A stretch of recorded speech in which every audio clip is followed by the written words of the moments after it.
What up? What up? How we doing? What's up? You guys see the news?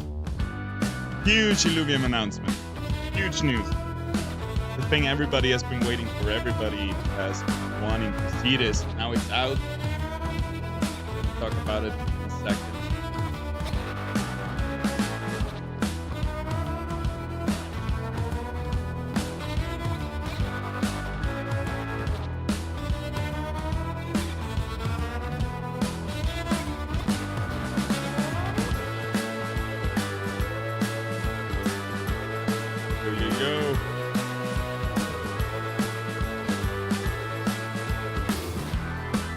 Announcement. That looks good.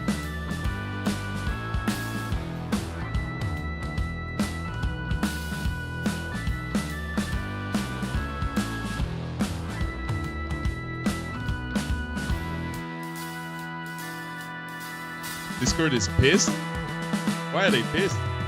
I'm super stoked. What happened? Because season 3 is gonna be delayed.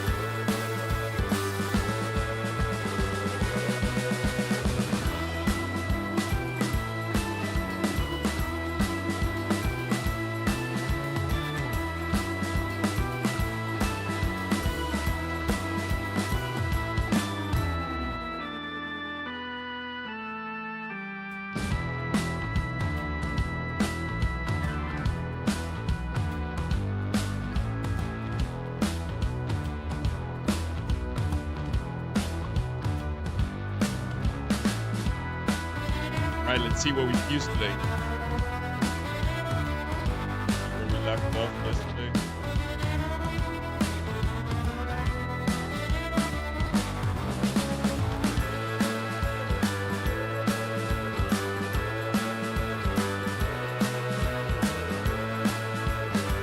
Dungeon chart. That's route card.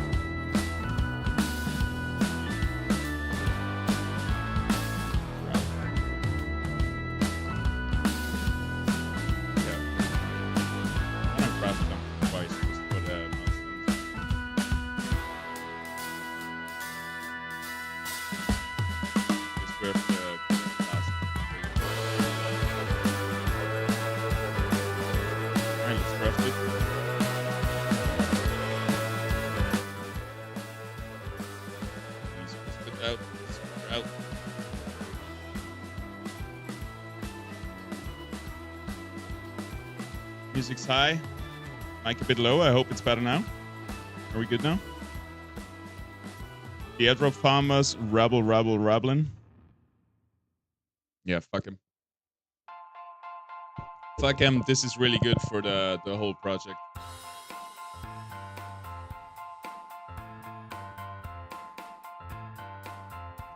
Finally, we get WLV news. Finally. Just a matter of time, wasn't it?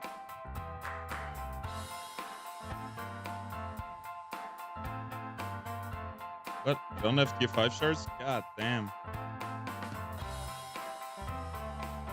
Alright, so stage 3 run for this.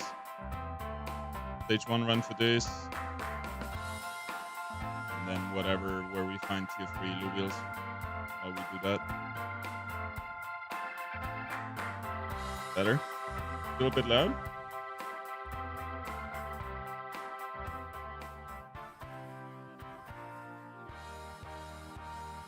What up? What up? Hello, Kibo. Hello, Reem.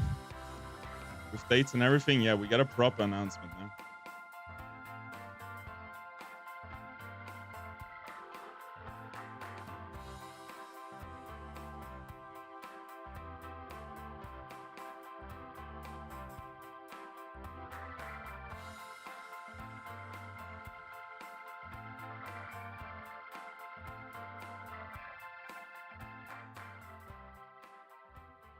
Green screen is bugging.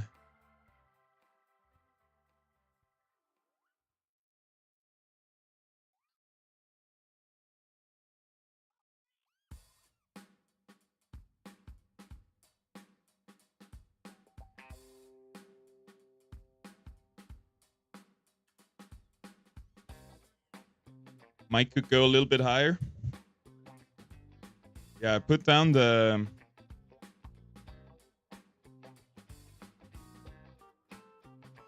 put down the input a little bit.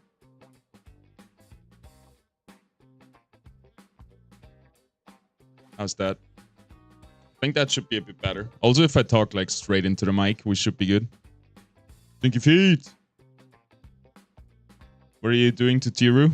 Nothing yet.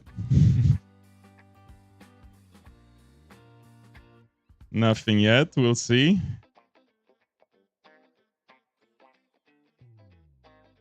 Just checking which perfect Illuvials we can try to fuse today.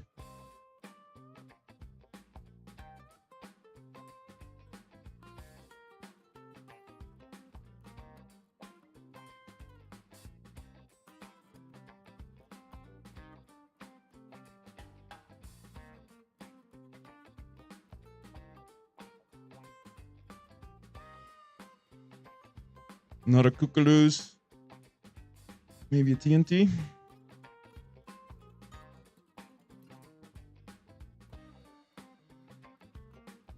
One, two, three.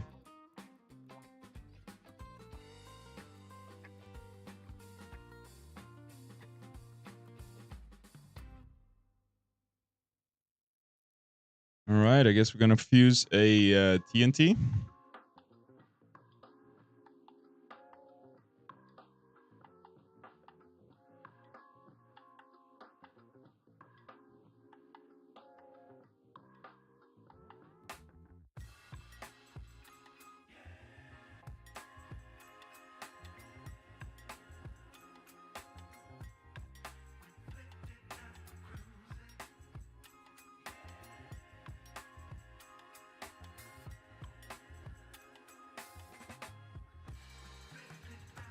Could also try to fuse the monkey. You got 1,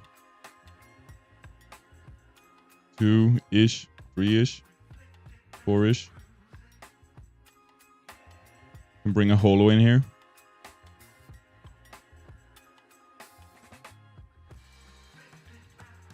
Something like that. All right. So we're also gonna level the monkey.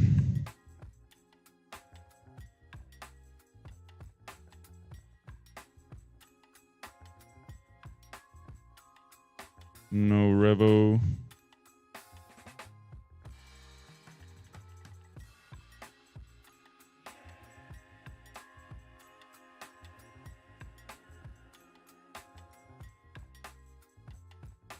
Verminio, I still want to fuse that. We got a pretty good Vermilia here. Does this one. Does that one. Missing attack speed, missing health, missing Omega power. Alright, so we can fuse our Vermi as well. Means we have 3 on the list. Let's put them in our team already.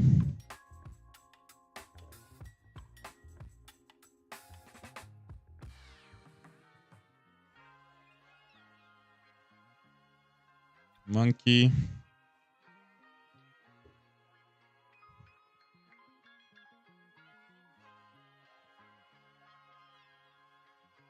Tatupi.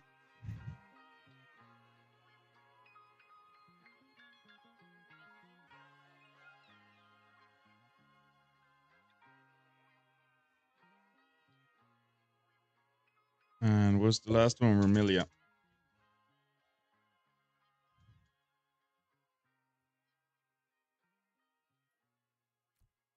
All right. Another fuse fest incoming.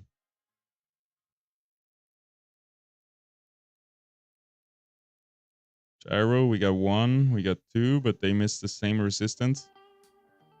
So not quite there yet. Adorado. We have 1 that's fusing material.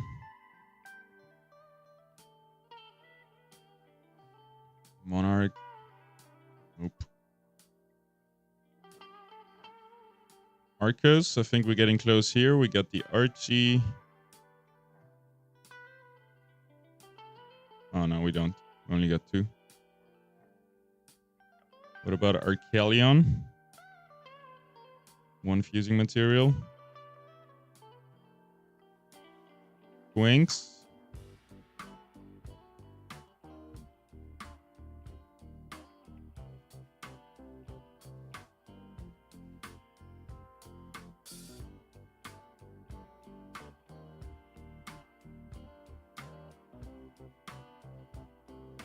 The Winks we're missing attack damage, attack speed,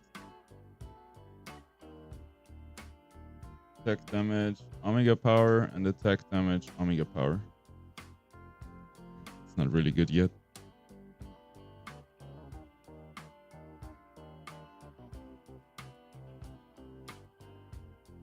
One,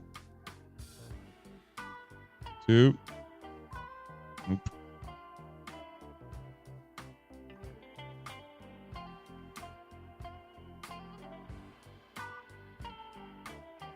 Blood, we got 1.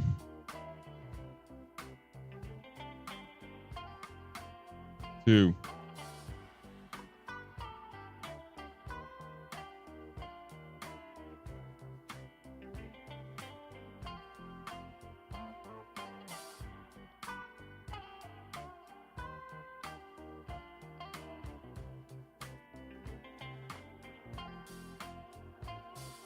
We need a badass Illuvium ranking. Kibiruku is definitely A tier. I did a gauntlet tier list on the YouTube channel.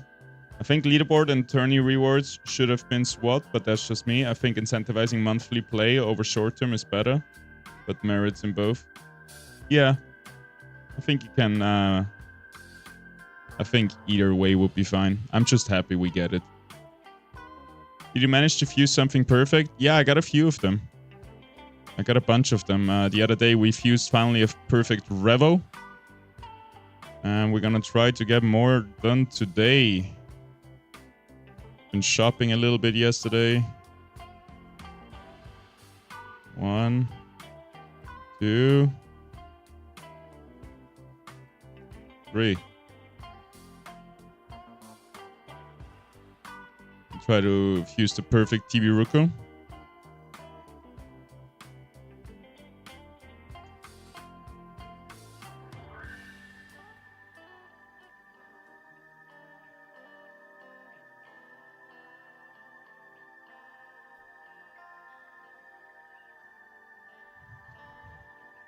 There's a bunch of Illuviums we can try to fuse today. Sea Forest. We got 1. Nope. Kundi. 1.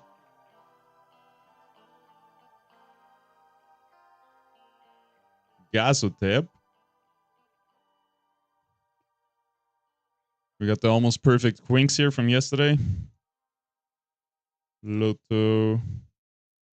Shukor.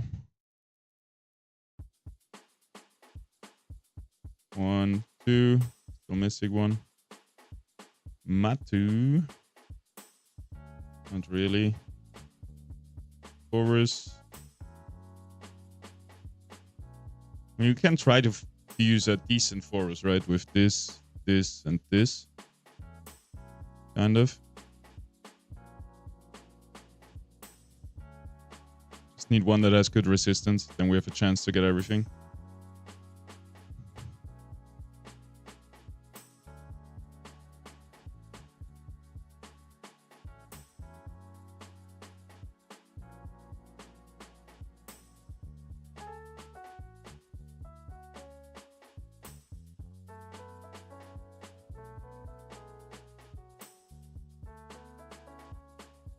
Got a bunch of really good color blues. 1, 2, 3.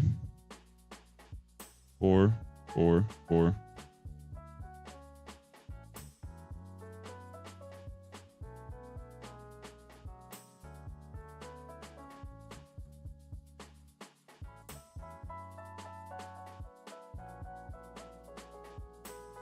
Still need a good Lulura, I think. Get a really good holo here.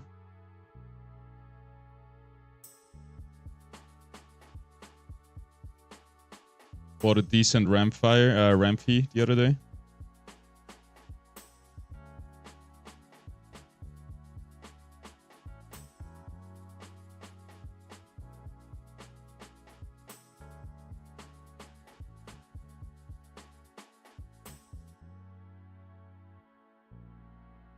We got 2 decent Verminios ready to rumble.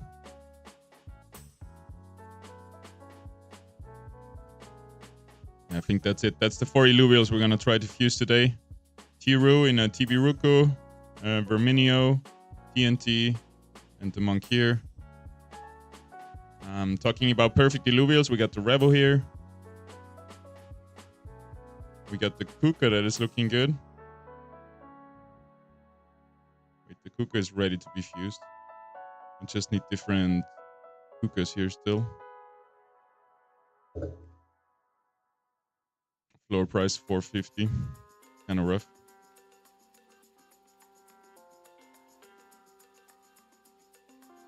That is kind of a lot. What about the Wink? It's also $5. And what about the Winks we have? We have 1. No. Don't have anything really.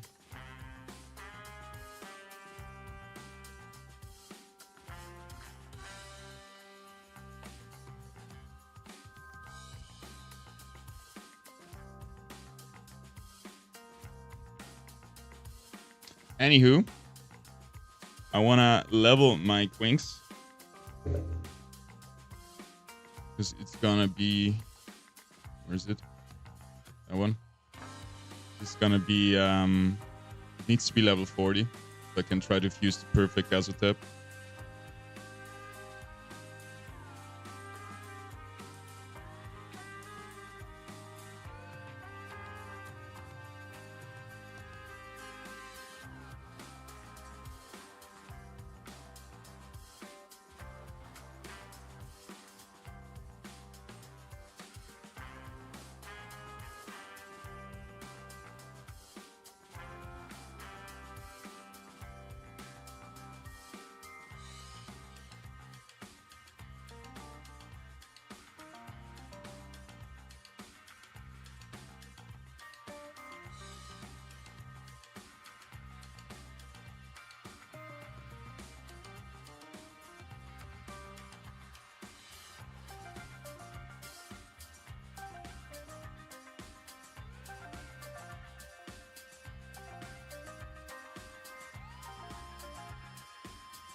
What's the last unit we're bringing?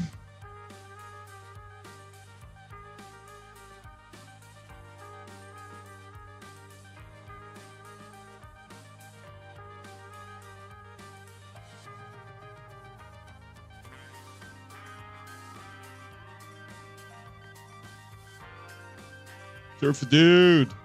Love TV Roko. Yeah, he's great. How long do you think season 3 will be paused? I'm not sure. Let's have a look at the announcement. Maybe it hints at something.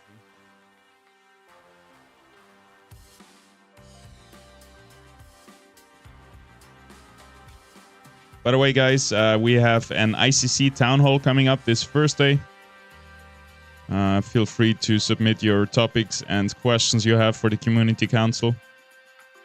So far, we don't have a lot, but we will definitely have enough to talk about. It's going to be 5 p.m. UTC. The thread is in the Feedback Ideas channel.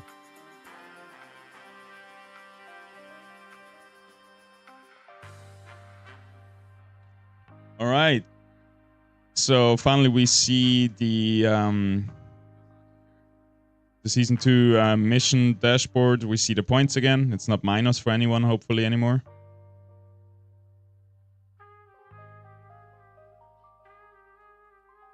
Season 1 rewards, we are...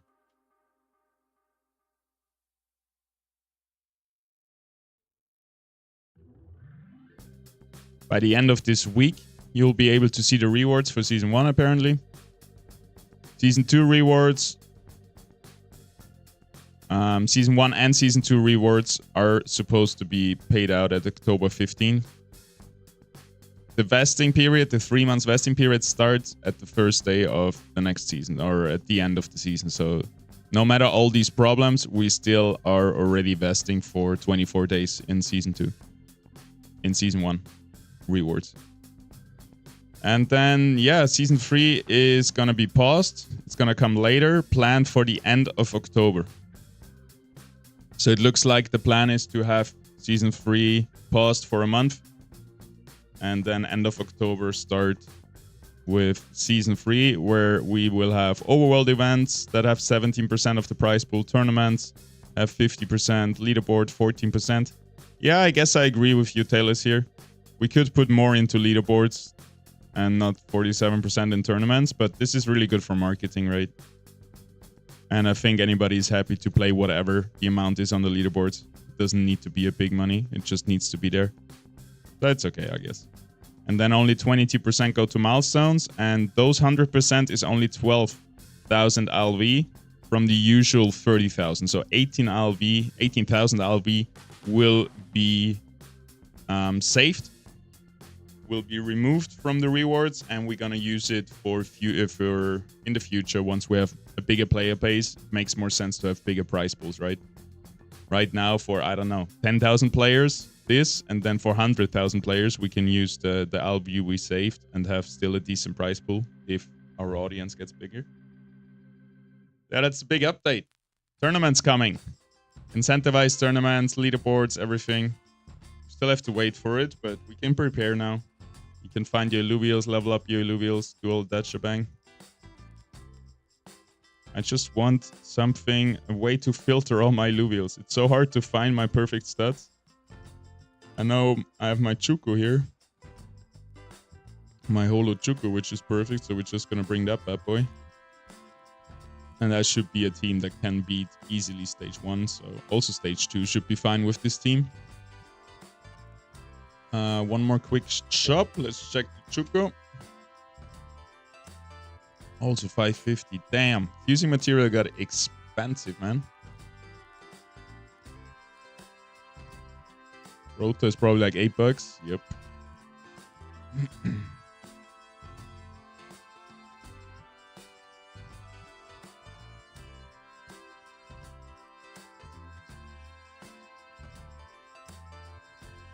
Lower price tier 1 fusing material, $2.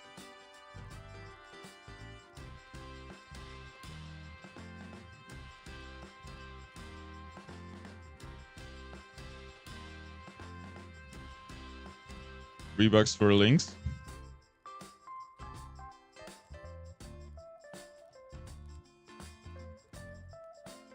$3 for the ace.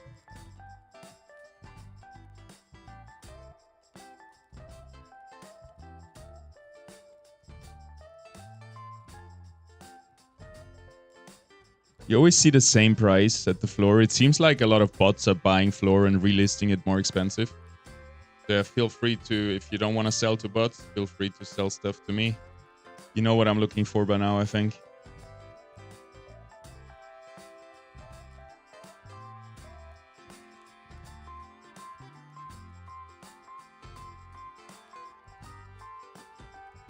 $50 for the cheapest tier 5 fusing material.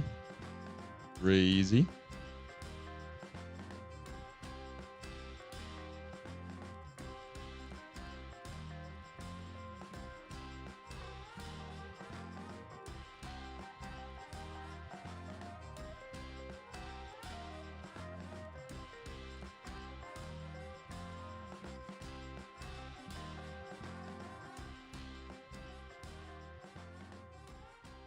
Carlos Eduardo Marrano Maciel. Good morning, good morning. Everyone lost 1 million points. It's the wave 40 that was removed. Yeah, that's good. In Brazil, we call this a shot in the foot. What is? What you call that?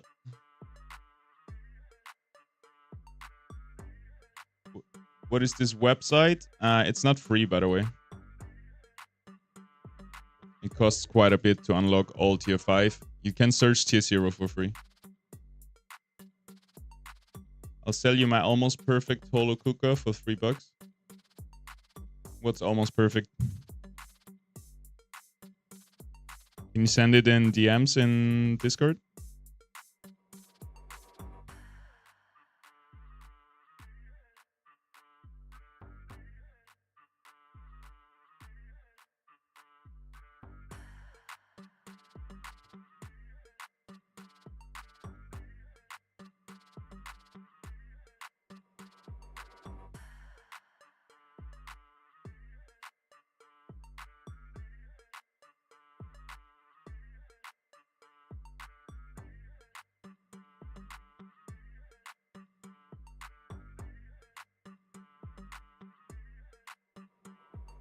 When you looked at yesterday, dude, I looked at like 200 things yesterday. This is for 550.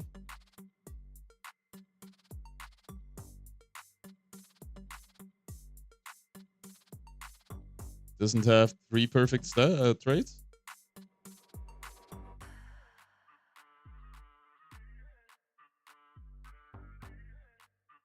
Oh no, wait. I'm in the wrong tier.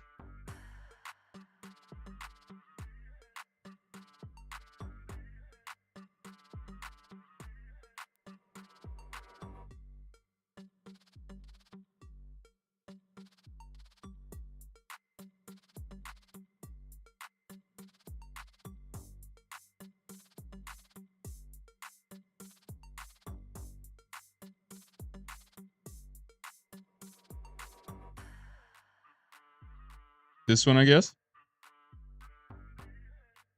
Yeah. 1, 2, 3, 4. $3. Yeah, I'm done.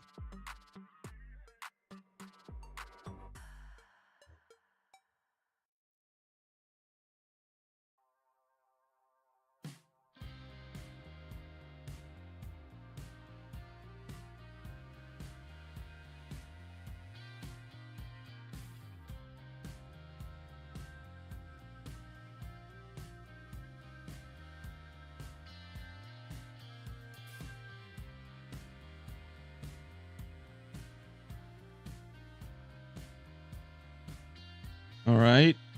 Meaning we're only missing one more cooker to fuse. Can buy it right now.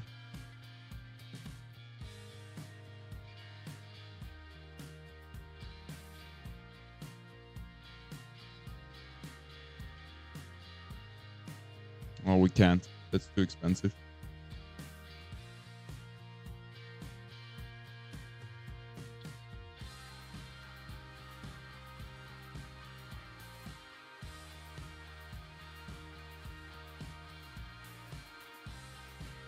Best way to attract new players is through rewards. Not that they're going to announce the rewards for Season 1 and soon for Season 2.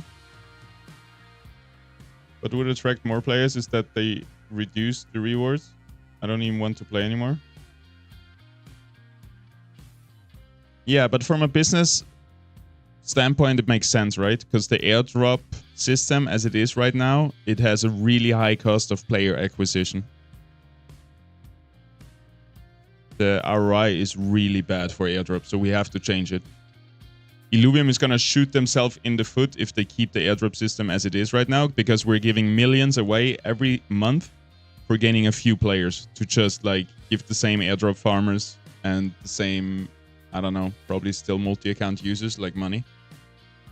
So with the new system, first of all, we're going to save. We're not going to blast out all our airdrop money at once, and we're going to save some for better times.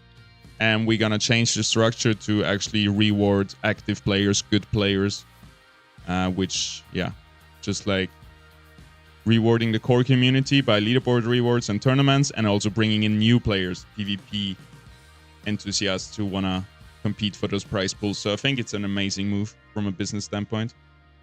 I can see that some people are pissed about it, but you cannot please everybody. It's really hard to extract value from leaderboard rewards, right? You have to be a good player. It's harder to get rewarded for multi-accounting, stuff like this.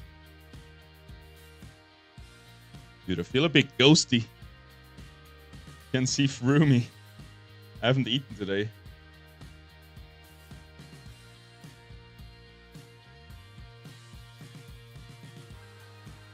try some.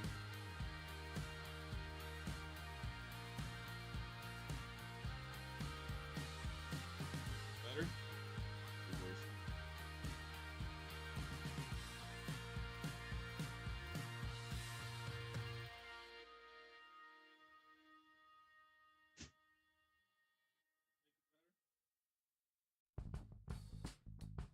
Oh, that made it better. Nice.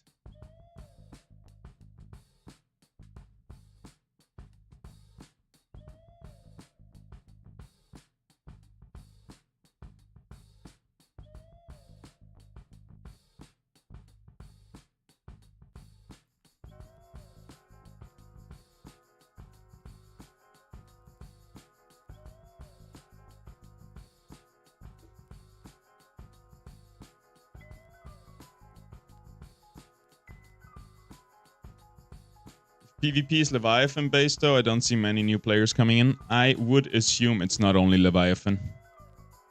It makes sense to also incentivize, you know, normal Gauntlet. But don't you think that if they had announced the rewards, making everyone see the money that the game is rewarding, there would be more people playing? It's almost a month late. Of course, no one is. Yeah, and they explained in the announcement why it's late and that it's coming soon, right? At the end of the week, we're gonna see the rewards.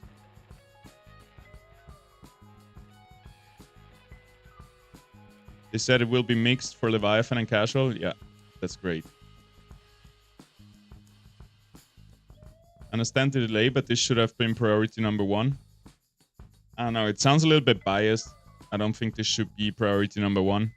Something like a critical bug that, I don't know, error 400 that locks people out from playing, stuff like this is maybe more important. It's really hard to see it, to look inside, right? Imagine we're looking at Apple or at Microsoft, and then we're like complaining, why didn't you do this update first? Or why is Windows 11 not out at this time? Like, it's really hard for outsiders looking into development, the software development company, to understand what's exactly going on behind the scenes, right? And it shouldn't be that way. At some point, you just gotta trust.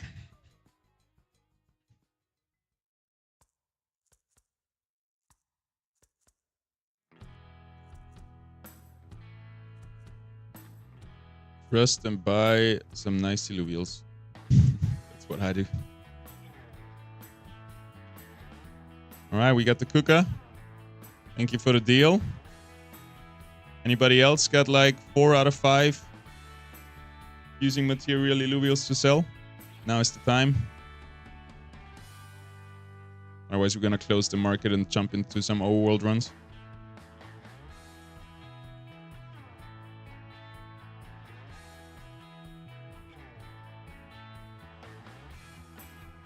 But does it feel like stage 1 runs give more rewards than stage 3? Maybe you got lucky in the stage 1 run and unlucky in the stage 3 run. That's what I would assume. Happens to me a lot too.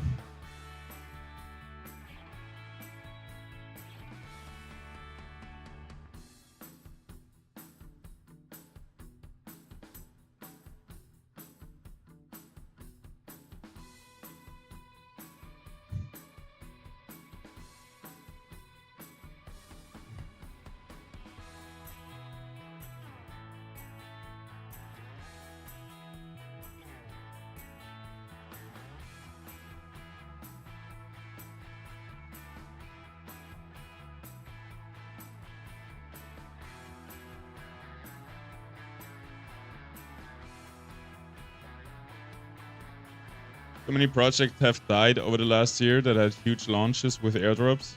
Farmers came, farmed, then left. Yeah, it's very dangerous if the economy is set up where airdrop farmer guilds can come up in with 200,000 players, extract all the value and leave, and the game is dead afterwards. And that's why I'm so happy how the way that Illuvium is set up. We have this airdrop campaign, but the game itself, you cannot really extract value from it. So we're kind of safe that way.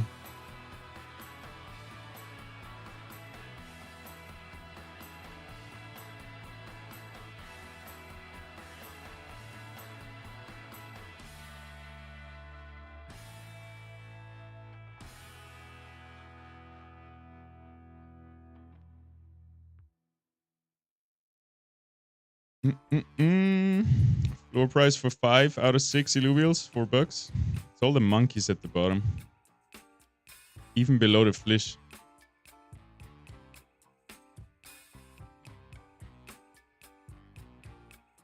The games are dead because they're bad, that's all.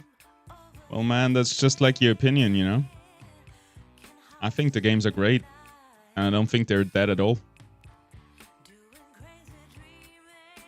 I think we got a decent audience. And it's only gonna get better.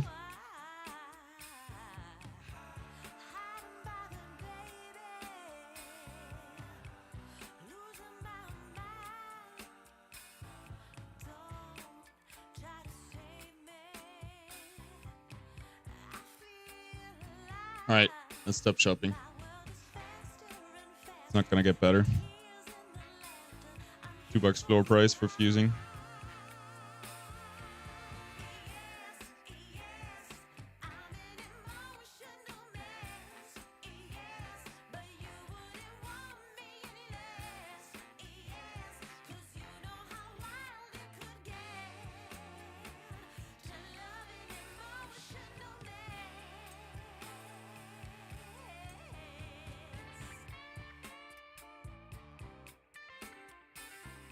Game is solid, but missing a loop. Without a loop, it gets boring real fast. But graphics and the concept is solid, to say the least. Yeah. I mean, isn't there a loop? Technically, you play Illuvium 0, you take that fuel that you get there into the old world. You do runs to get shards, capture Illuvials, you take those into the arena, play the arena. I mean, right now, arena leaderboards are not there, so this is kind of missing. Then the augments are broken, that's kind of wrong.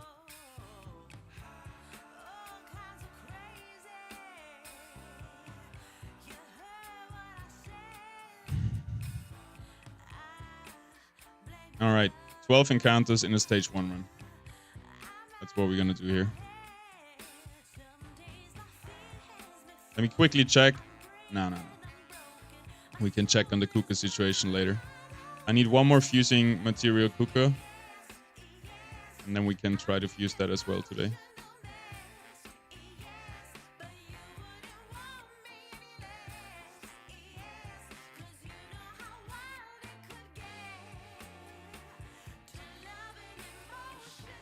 You need Arena Leviathan incentive leaderboards and tournaments. Yeah, but we know they're coming, right?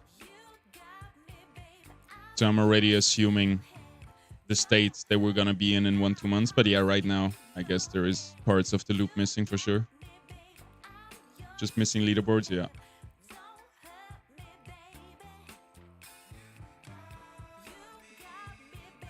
Don't get me wrong, the game is very good and has a future. Yeah, I think so too.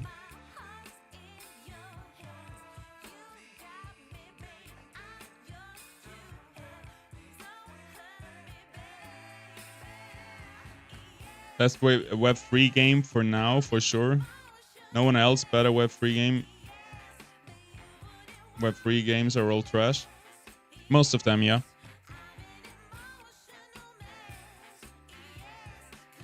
Most of them. I think there's some other okay ones as well, but I'm not really looking into them.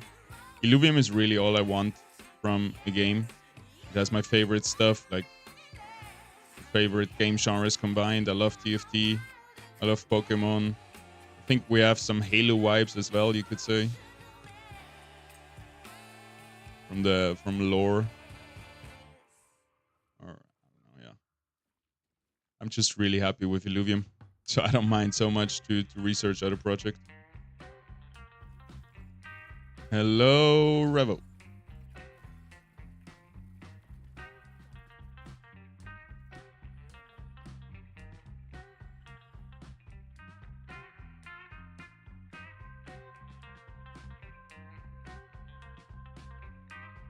What was the site you were just using to see the Illuvial stats?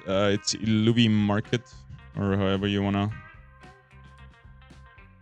describe that, but it's not for free. I got access to promote it. It's quite expensive, but you can use it for free for tier 0. If you buy tier 5, you get full access, for example.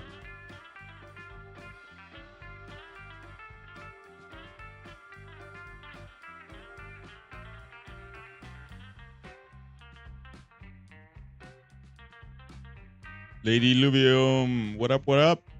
2:45 p.m. and just getting out of bed. Better than yesterday, slowly fixing my sleep. That's good, yeah, step by step. I did the same. Went to bed earlier than yesterday, got up earlier than the day before. Progress.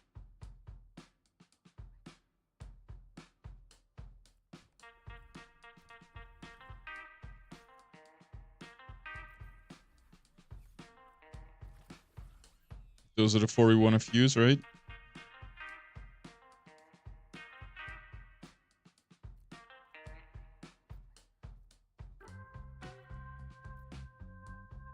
I can probably take this fight.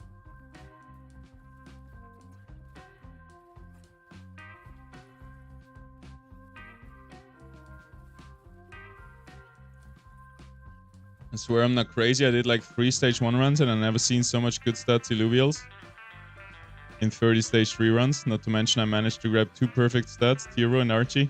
Yeah, perfect stats don't really depend on stages. They're completely random. And I think you just got really lucky in those 3 stage 1 runs. But yeah, you get the best bang for your buck in stage 1 runs, right? If you want to be most efficient, you go stage 1. If you want to get the most value for your time spent, you go stage 3.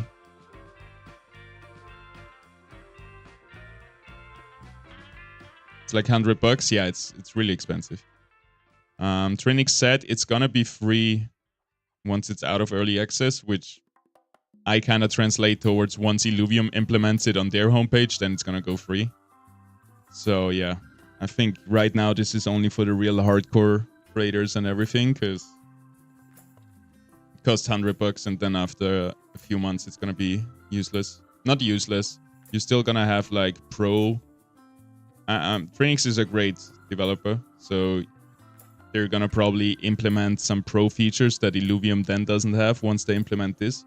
So he's gonna keep on top of things, and I'm sure you're gonna get value out of it. But yeah, I think too it's too expensive. That's also why probably somebody from the community just copy-pasted his code and made a discount. But I'm not gonna promote that other site since it's a copy-paste. I wouldn't want to promote that. Need to eat, I'm starving. I haven't eaten today yet. It's almost 4 p.m. here. I like to fast some days. Especially when I can work or stream instead. Then it's easy for me to skip food.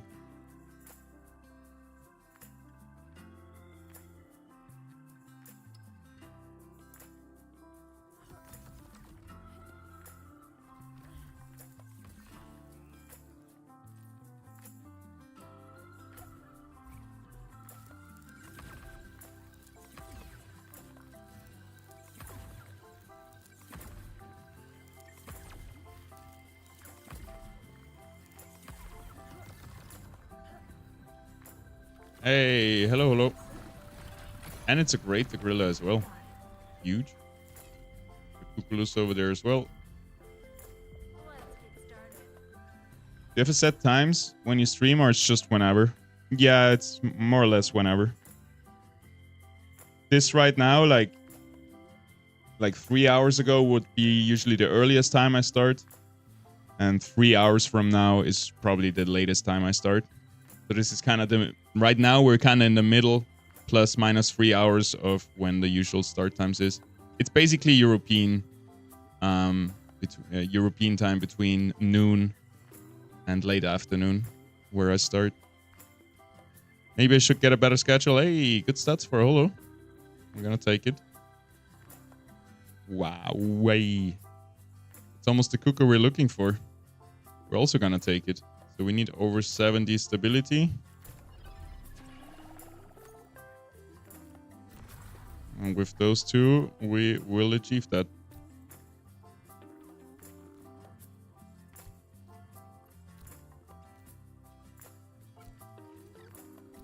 Should be fine.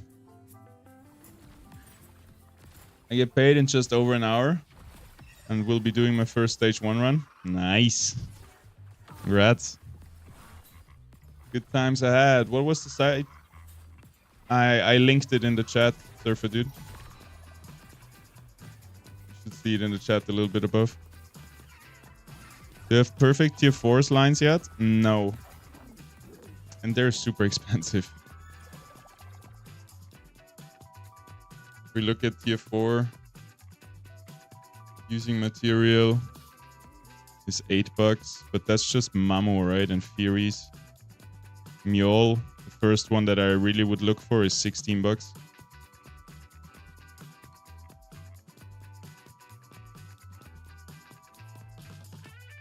And if we look 5, like finished perfect stat Illuvials, that's gonna be probably like what, $400.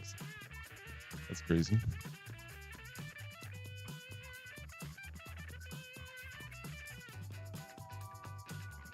I might buy that Mjol here.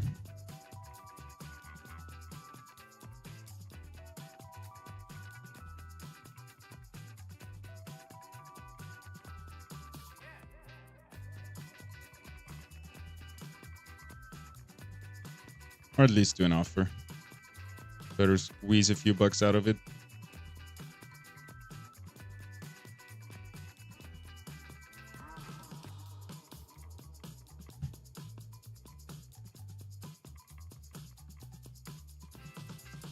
Alright. I get lost in the marketplace so fast. Shit, which was the good hookah? That sucks. I think we're gonna use a tier 2 shard here, 96%.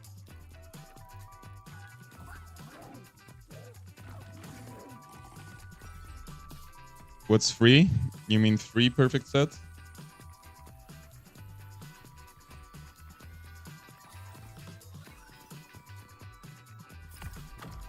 $260. Pretty good. Mjol, $4.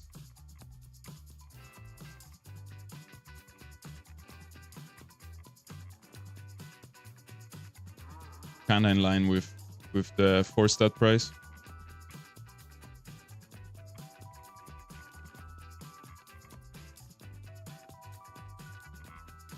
Yeah. Get the Grilla. And now we can roll 50-50 on the Kuka. Do they have different level? Level 3 and level 1. Can somebody look back real quick on YouTube which one is the good stat one? Level 3 or level 1? Did you make the site? No. I think you missed when I explained it. This is a site from someone else. It's very expensive to get the full paid version. I got it for free. Tier 5, you can look for tier 0 Illuvius for free, but every other tiers cost something. If you unlock tier 5, you can look all tiers, but it costs like $100. And it's gonna be free at one point, so if you're not like super into it, I think it's a bit too expensive. But also once it turns into free, the paid version that you bought earlier will still have like some pro features apparently. So yeah.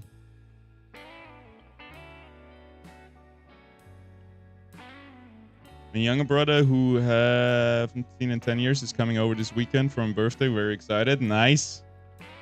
I wish you all the best for your birthday and a nice weekend. That sounds fun. I'm curious, I feel like you finished all your dailies. What's your placement right now and how much points you have? No, I've missed many days of dailies. And many times I didn't do them. Or like skipped on a few. I'm like place 400, I think. There's a fuse gambling opportunity here. You should do offers off stream. People could just add a little bit to your offer if they're watching. Well, the thing is, if I'm very convinced something is a good deal, I'll just buy it anyway. And when I'm not sure if it's a good deal even, I make an offer. So if somebody wants to buy that, I'm not mad. Like, I'm not even sure myself if I want to do it. But I get your point. You're right. It was the level 3. Thank you very much.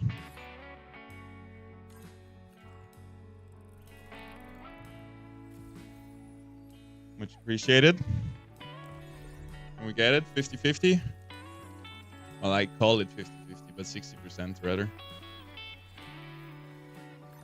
Hey, yeah. There we go.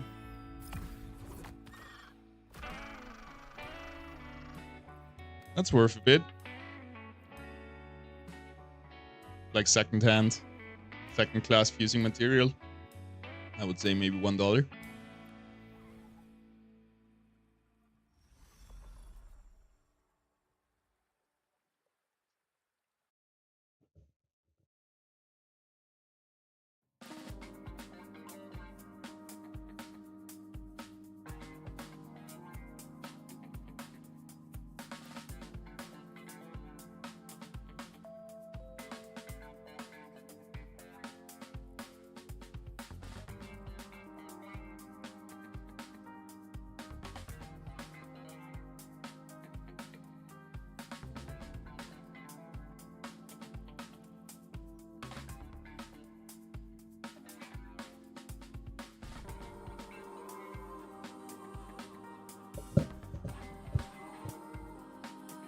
Alrighty. 10 more fights to go in here. For max experience and dailies. But yeah, I can show you how much points I got.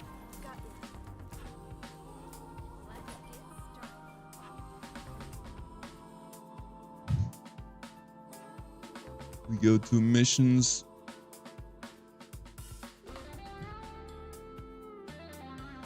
$57,000. Plays 430. But yeah. I didn't do them every day. And some days I just did half of them.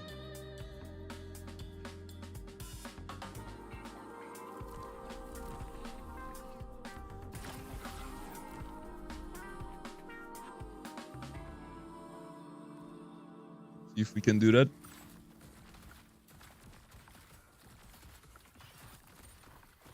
Easy fight.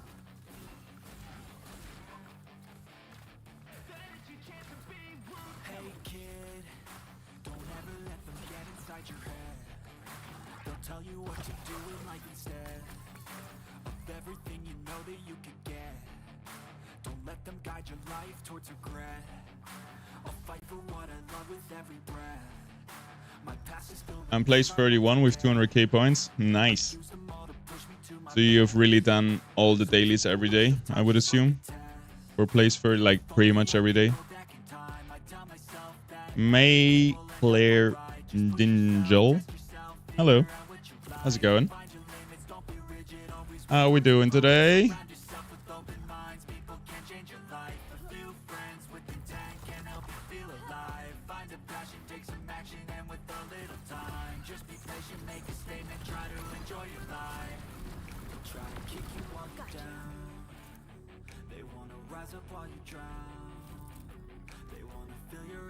Just fighting everything.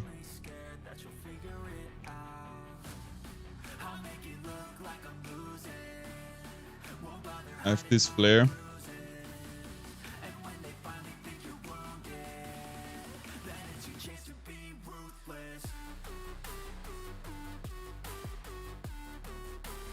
That's a nice flare.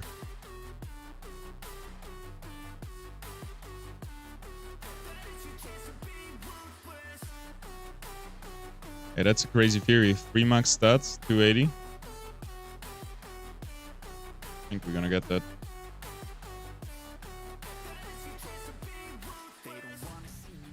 Oh, that's yours too. There you go. Let's do a combo deal.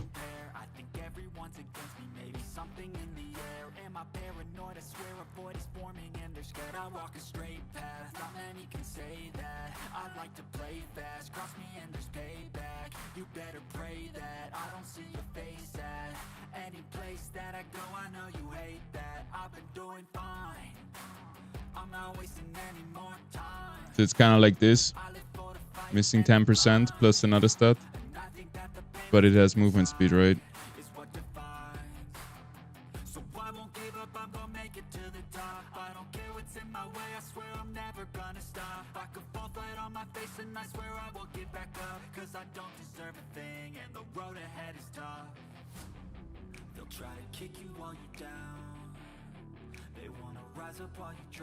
$5. I'm sending the offer if you want it.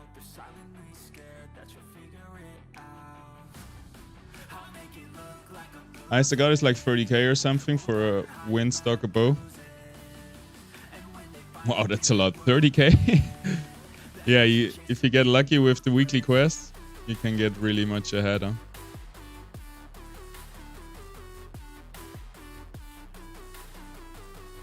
Alright, nothing of interest here.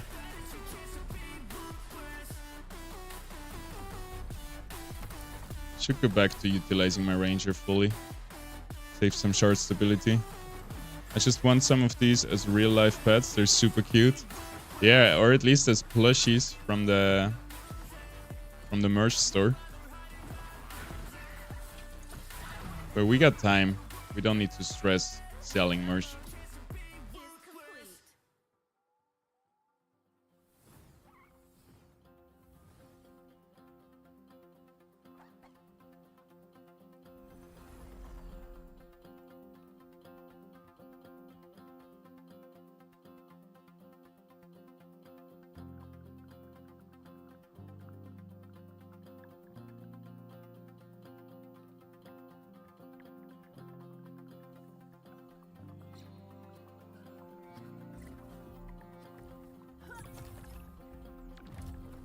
Yesterday I found out something crazy, which I still don't quite understand, but I guess it's what it is. So I thought, you know, when you're trying to fuse a perfect Illuvial and you're missing 3 stats, it doesn't matter which 3 are missing,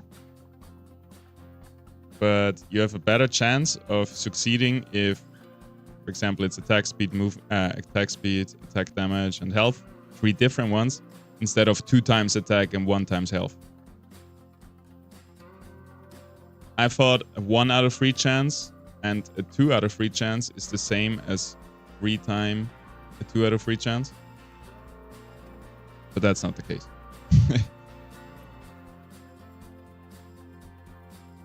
Yow, good holo.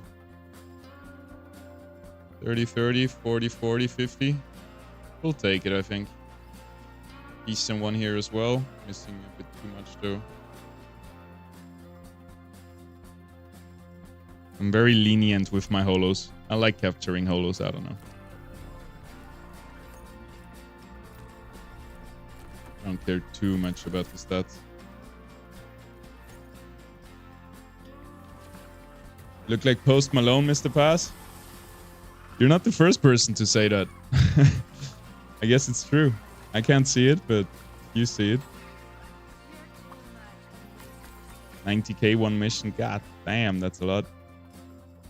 I accepted your offer for the combo deal. Your offer was 1 cent above Stat Hunters, so I think it's a good deal for you. Well, I think so too. Thank you very much. At least I paid above floor, right?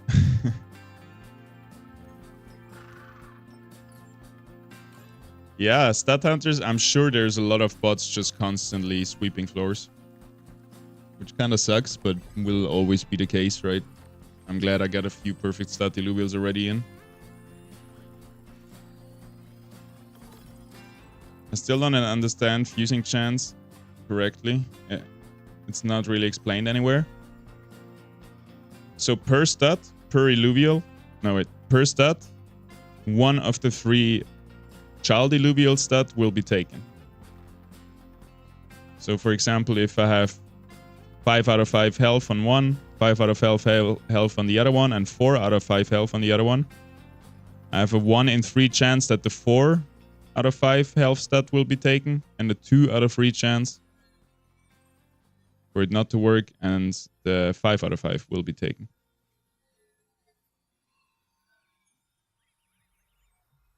So basically, if you have, you know, I'm always talking about fusing material. If you have 4 out of 5 perfect stats, only missing 1, and you're missing 1 in health on the one Illuvial, resistance on the other one, Omega Power on the other one, you have 3 times a 2 out of 3 chance to hit the perfect one. Which means this is 3 times in a row, 66% chance, which is around 30%. So if you fuse 3 Illuvials that had 4 out of 5 perfect stats, you have 30% chance to hit 5 out of 5 stats. If that makes sense. Yesterday I went into a deep dive conversation with ChatGPT to figure out like small nuances similar to this. It's interesting because I learned this in school back in the day. Or in college or whatever you call it. Like all the probability calculation stuff like this, but yeah. That's like, I don't know, 10 years ago, so not quite in my brain anymore. It's just 1 out of 3 per stat. Yeah, per Illuvial, per stat, it's a 1 out of 3 chance that this one is gonna be taken.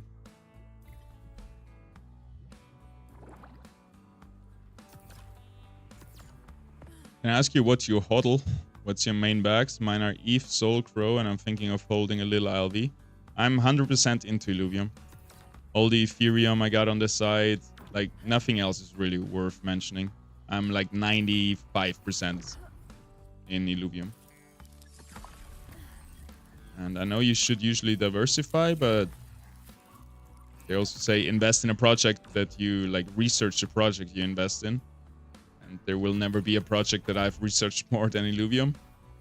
And after my research, I came to the conclusion that I really like what I see. So yeah, it just makes sense for me personally. Go all in Illuvium. all my eggs in one basket, and we'll see how it works out. Let's get started. You think tier 5 blueprints and drones will be sought after? Got me a Ramfy blueprint. I think so, yeah. It all depends on the success of the game, right? But I guess every successful game has huge value in skins. So if you think Illuvium will succeed, I think blueprints will succeed as well. Congrats on the Ramfy. It's probably the rarest. Or the best. Ramfy has, I don't know, has a little bit this prestige status where he's more valuable than other tier 5. Feels like.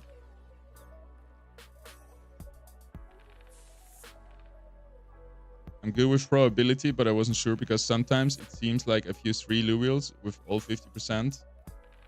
And once fused, it's all down to 35 damage boost.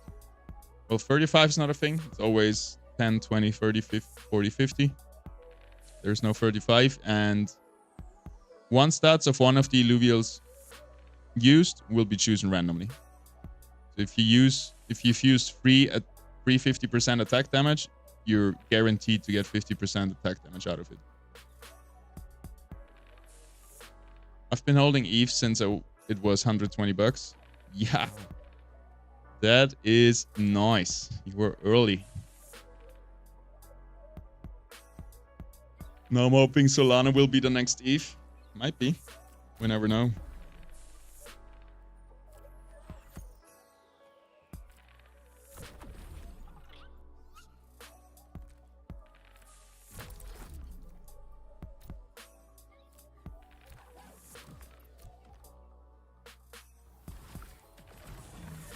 Type on the 35. Yeah, fair. Yeah, no, if you have 350, it's guaranteed 50 outcome. Only if you have 250 and 130, then you have a 1 in 3 chance to get the 30, not the 50, right?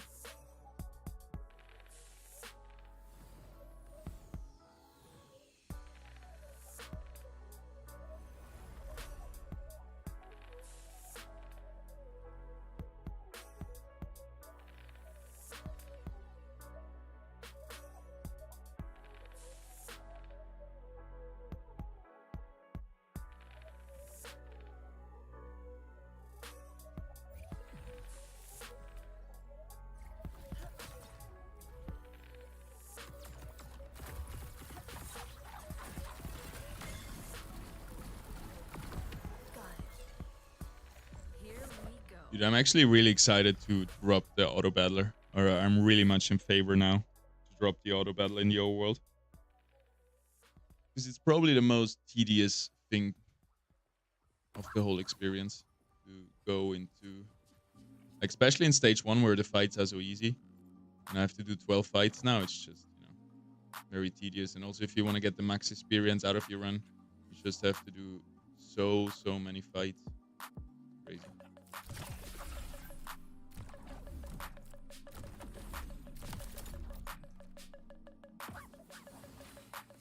Davey Hassan. Davey Hassan. What up, what up? Thank you for joining. You're the first Twitter chatter today. And probably the only one. By the way, anybody tuning in for Twitter, feel free to... We're also streaming on Twitch and YouTube. So I think the chat experience is a little bit better there, but you can also stay on Twitter. No problem with that. However you feel like.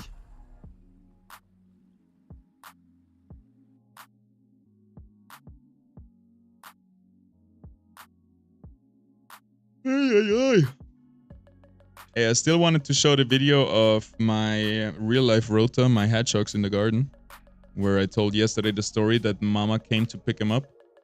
So I realized now there's one big mama gyro with 3 little rota babies.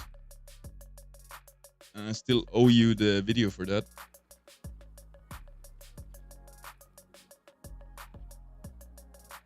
Let me check that. Video can't be played. What do you mean? There it is.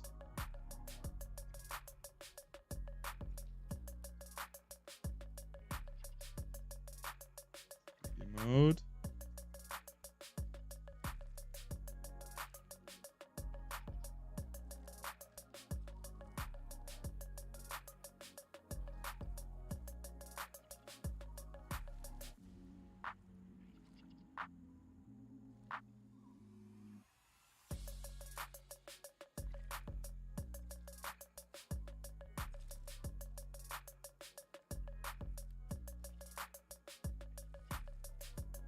Look at that.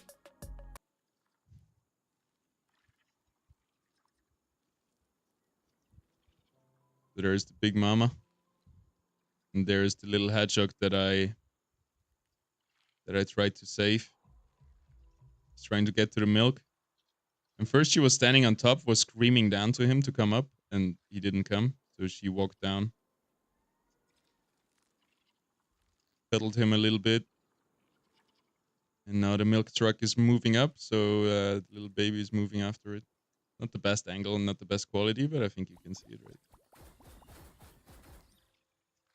Go a bit closer, actually.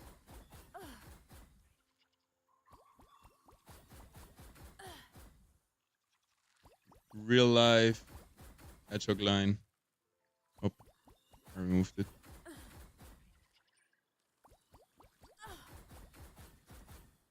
Stop shooting me! It does no damage, does it? I can stand here for 2 minutes getting shot at.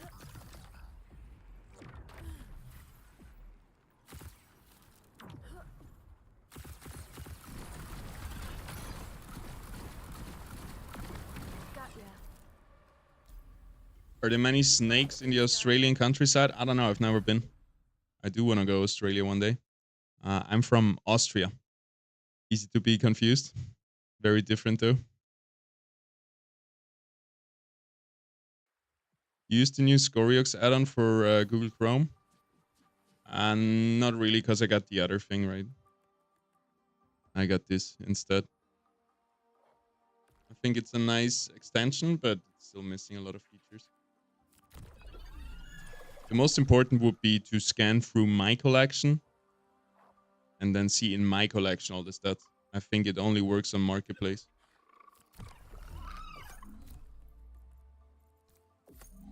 I would need something to check what good stat Illuvials I have in my collection, instead of like opening every single one and checking the stats manually.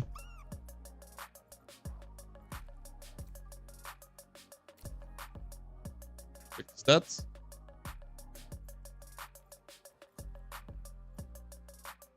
No.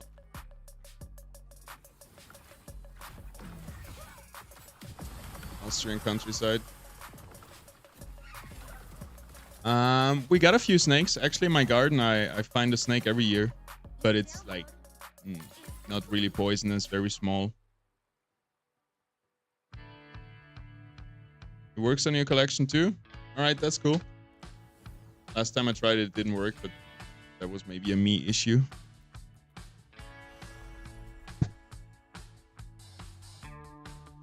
The snakes we have is, I think they're called like this.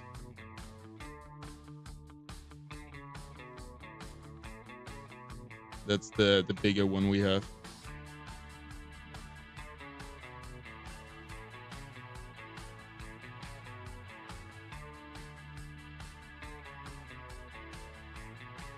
Oh no, that's actually not a snake.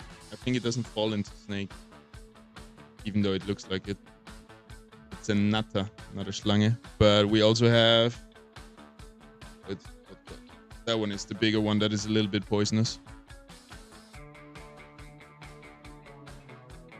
I think that's in English, that's actually viper, right?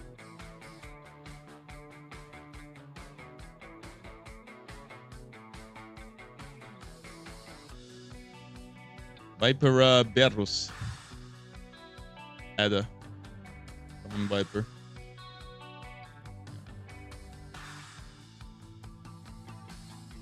I think he's like medium poisonous. That's it. That's the whole shebang. Deadliest ones, red bell, black, brown snakes. Awesome, even the spiders are deadly. Everything's deadly. Only snakes we have here are pretty much pet snakes. Might be a few grass snakes in rare places, but our countryside is safe. Yeah, ours is really safe. The deadliest thing you can find is probably a wild boar with babies who just charges you down.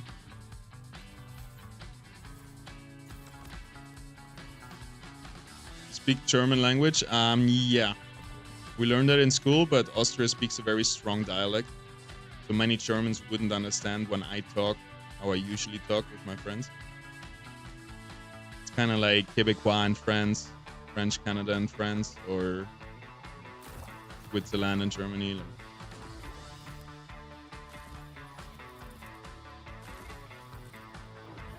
Follow links.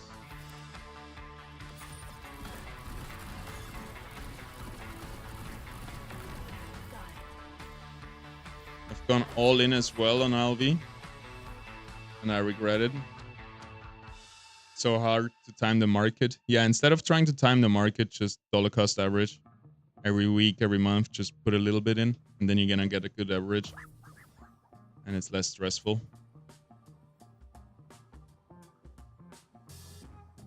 I like how Kieran knows there is a problem and he's willing to keep trying to improve the game. Yeah, it's really cool to see him humble and really admit problems and mistakes and stuff like this. Those character.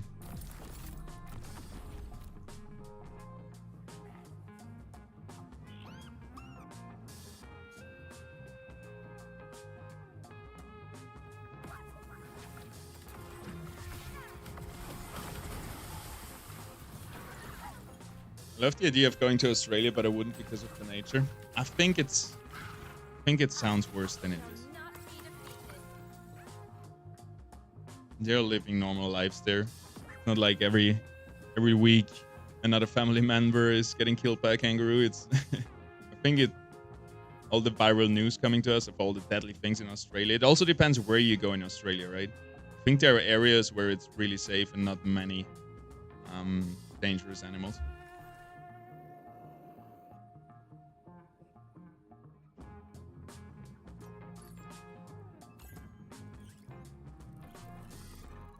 I would move into the deep forest if I didn't hate snakes and spiders so much.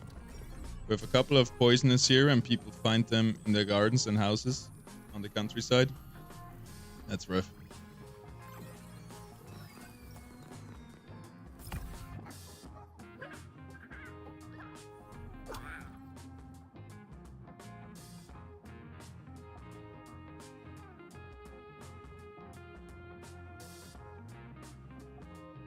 I think it's still weird that their eyeballs are holographic.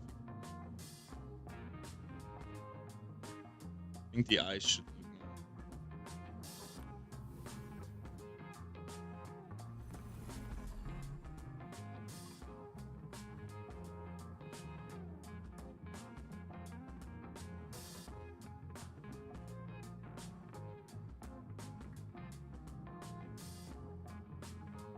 Rude, arrogant, opinionated, and swear a lot.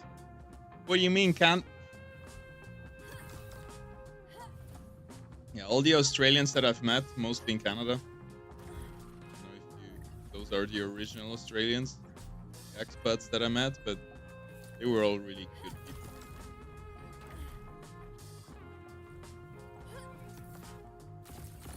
Alright, we already have 9 out of 12 fights. Almost ready to go into a stage 3 encounter and find 2 resplendent shards.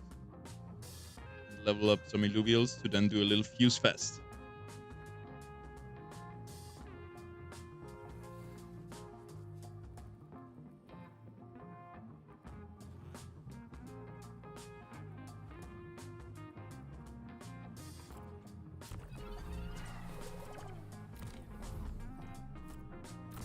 Check the stats.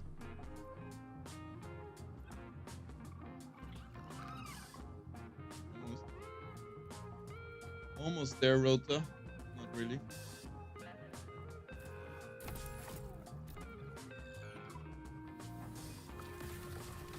What's some features in Gauntlet that you think would improve it? I think TFT is great, and they have had years of iteration and improving the game. So I would, at first, I would try to get as close as possible to the current TFT. And then I would try to bring in stuff that sets us apart. I mean, we already have stuff that sets us apart, like affinities and stuff like that, hyper mechanic. So I think it can never be a full copy, which is good. But yeah, I think it needs to be polished, be as polished as TFT, so no clunkiness. Everything should be snappy, instant. which is still missing. And yeah, then I would, like we have talked about in the recent Viper video, where instead of giving you legendary augments to choose from, like huge things that either can win or lose you the game, you should get small components of augments, and then you can decide how you're gonna combine those components, augment components, to make the big augments and have a bit more agency in the game. I think that would be good. Did you know that way back in history, England would send their convicts over to Australia? Yeah, it's basically a huge prison island, right? I think that's why they're such, like, honest, down-to-earth people. They... What's it called? Not like gentleman's agreement, but... a thief's honor code or whatever. I don't know. Honorable criminals. And also because maybe of that backstory that they wanted to set themselves apart from that. And that people are saying, oh, you all come from criminals. I think they try to be very good people to prove this stigma wrong. Whatever.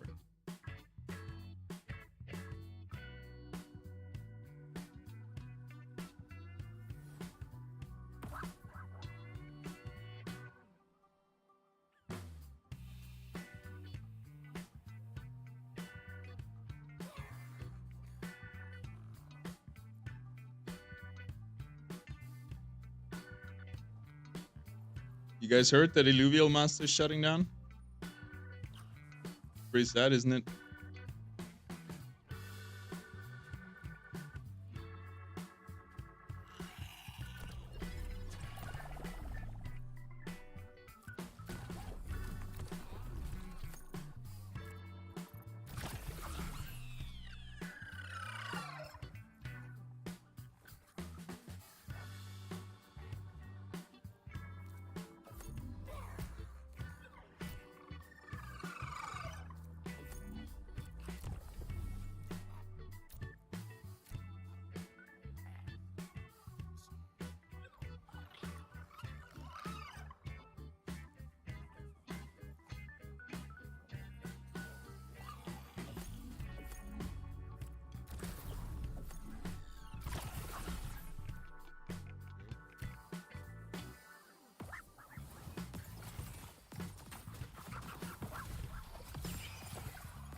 Think they're rude? I don't think they're rude. I think oftentimes rude or being honest comes across rude. For example, there was a study being made where I think Vienna people, our Austrian capital, they are the rudest people in the world, which I don't think is true. I think they're just very honest. Like if they think, like sometimes like you ask them, oh, where's the next way to this tourist attraction? They're like, I don't know. But they just don't know, so they just tell you.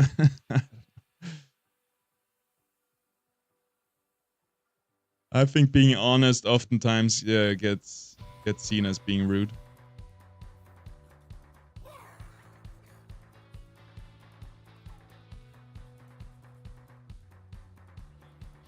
Still, it's technically judge's order.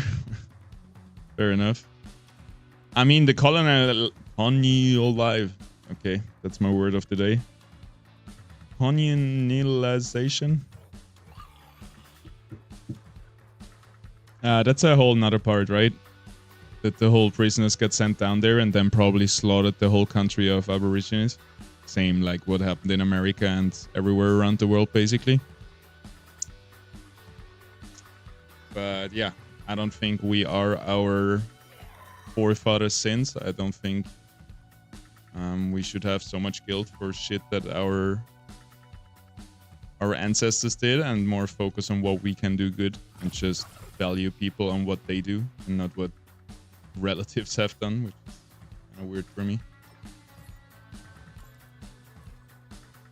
That being said, you shouldn't forget about it. It should still be something that we can learn from. Learn from history.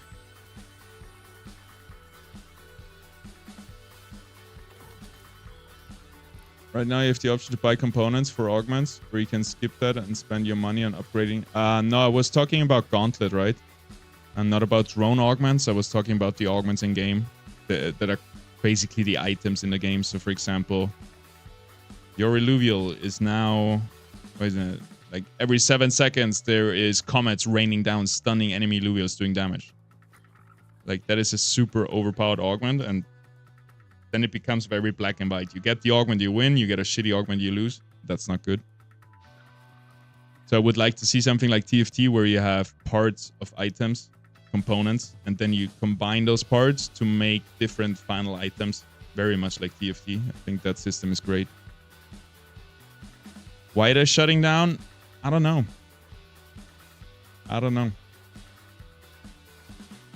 not sure. Maybe they're taking a break from Illuvium and don't want to do this work on the side.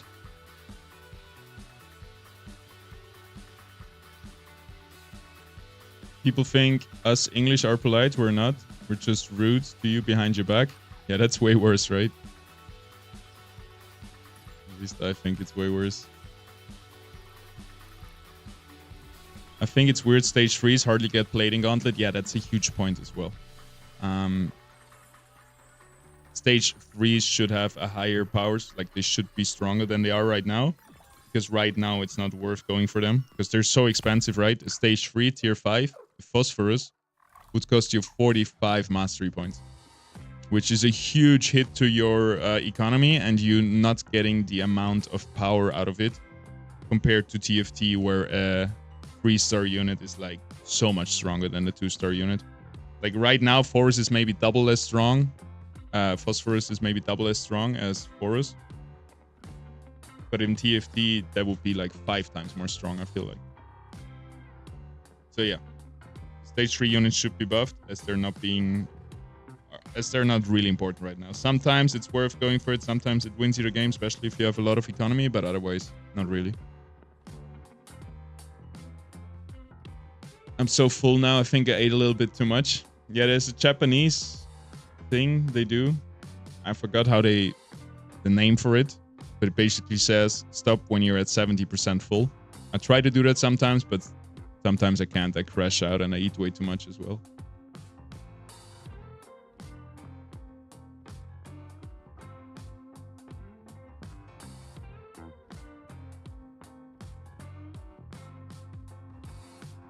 I'm gonna say it how it is, Brit, and that gets me in trouble at times.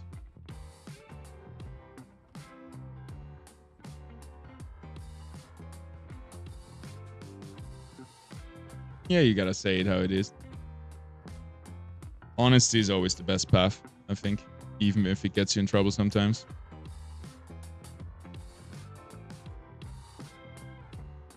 Rude on every stage. I think so. You should have to buy the augments with mastery points, so you have an option to buy augments or to upgrade to stage 3. That's an interesting point too.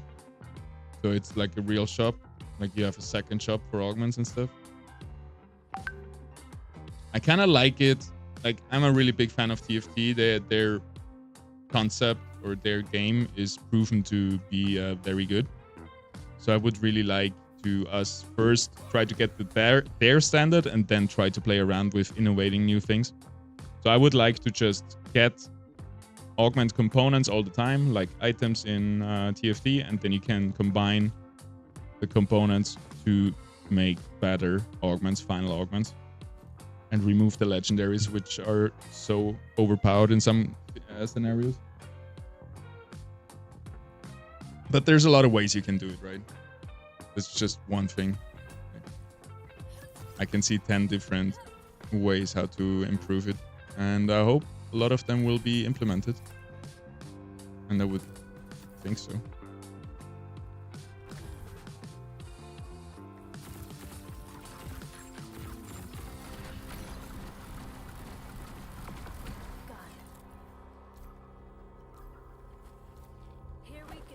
Here we go, the last fight, then we have 12 daily quests completed.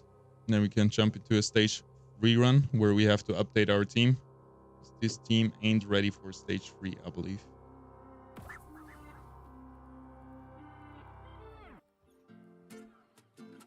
Gotta get the tier root to level 40. This guy needs 20, 20, 40, and 20.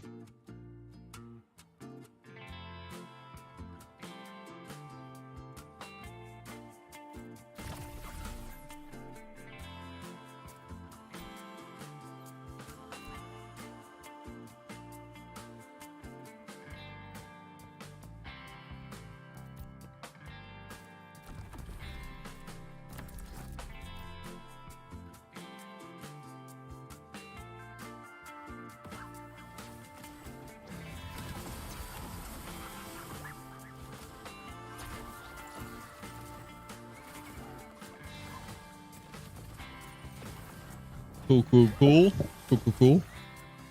Let's see how much experience we get with the boost.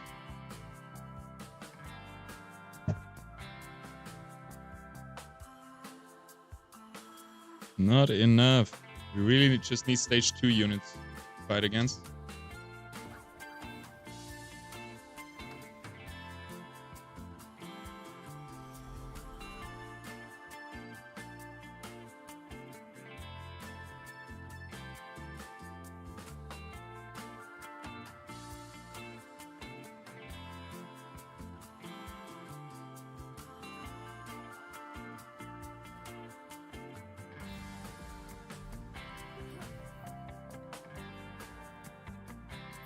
Alright, that's the 12 completed. We can check a little bit more if there's like crazy Illuviums roaming around. You never know. Even stage 1 can have tier 5. Who was it? Surfer dude who found a Holo Ophisto? But that wasn't in stage 1, right? But yeah, you can find tier 5 stage 3 in stage 1 runs. Nothing is impossible if you're really lucky.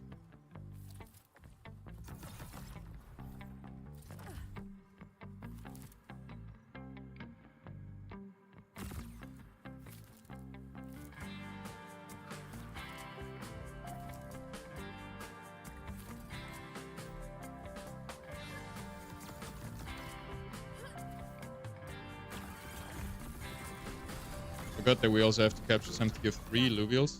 Let's check that wink out. Hopefully it has good stats. Let's get started.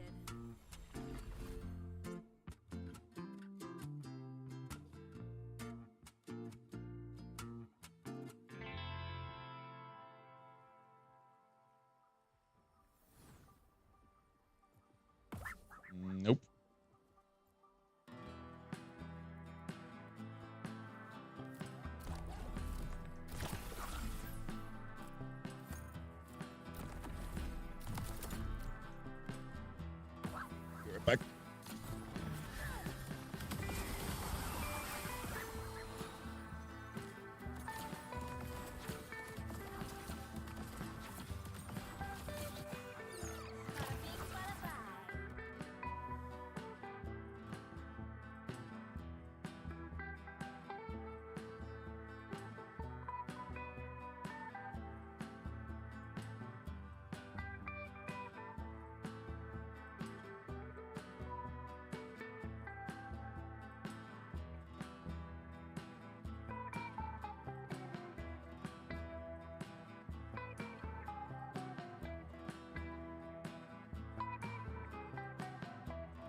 Sorry.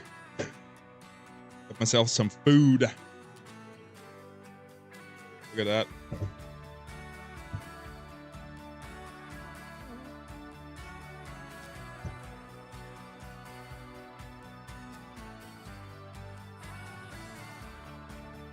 Tacos.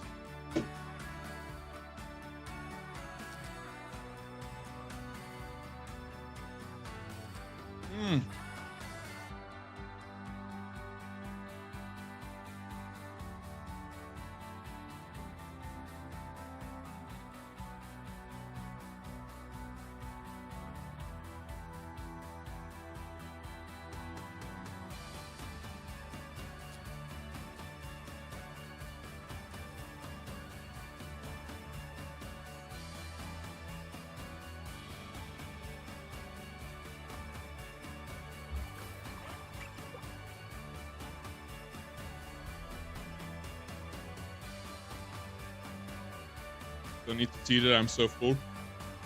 Yeah, when you're full, it's hard to see food, huh? Davey, see you later, man. Take care. All right, let's play a game of Ascend and Arena. Because it's hard to eat while you play Overworld.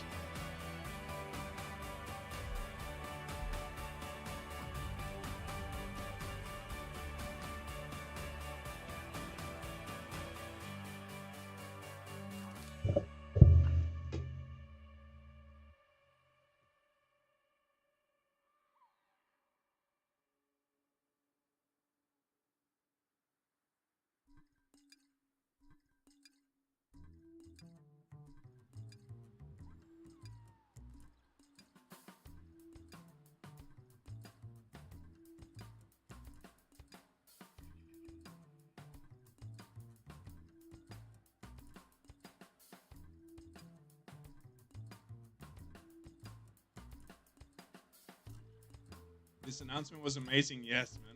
I'm so happy.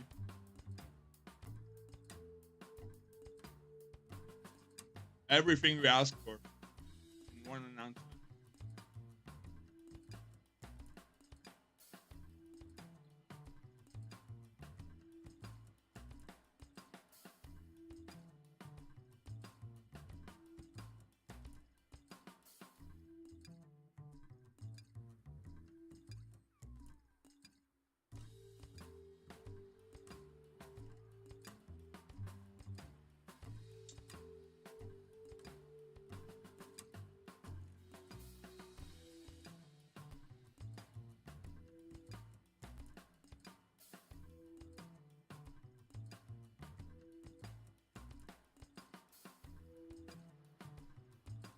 Watch another Viper video while I'm eating. Hi guys, what up, Viper here. Today I want to talk a little bit about esports in general, like how it's done, what are the goals of it. Yo, looking fresh. My man got a fresh cut. Then how do you do it in the Illuvium games, because it seems like that this is the current focus and what Illuvium wants to be doing. So I'll give a really good example on that. I wrote down some bullet points before the video started, right before I started recording. And what's the main thing, right? Esport is a marketing tool, right? That's the first thing. The first misconception maybe from a lot of Web3 things, where it's just like, please company, give us money in this way. Yeah, just make tournaments and give us prize money. So what are essentially the angles that you wanna get with esport, right? I mean, one is essentially you indirectly sponsor people to play and create content for your game. For example, Parallel is the prime thing in Web3 when it comes to getting this really well. I think they've onboarded so many top talent players from Hearthstone by, I think some of them are essentially paid, yeah, obviously, but most of them aren't, or in like a very minuscule way. Most of them actually are just like, it's a good game and it's a really good esport program. That's why they want to play the game. And that's why they want to create content for the game and so on and so on. So Parallel is essentially spending a bunch of money on esport, but in reality, they just have onboarded a bunch of this top level talent. I don't think they've onboarded a bunch of like players with it yet. The player numbers didn't seem to skyrocket, but they've done the first part really well. Very good working example of that.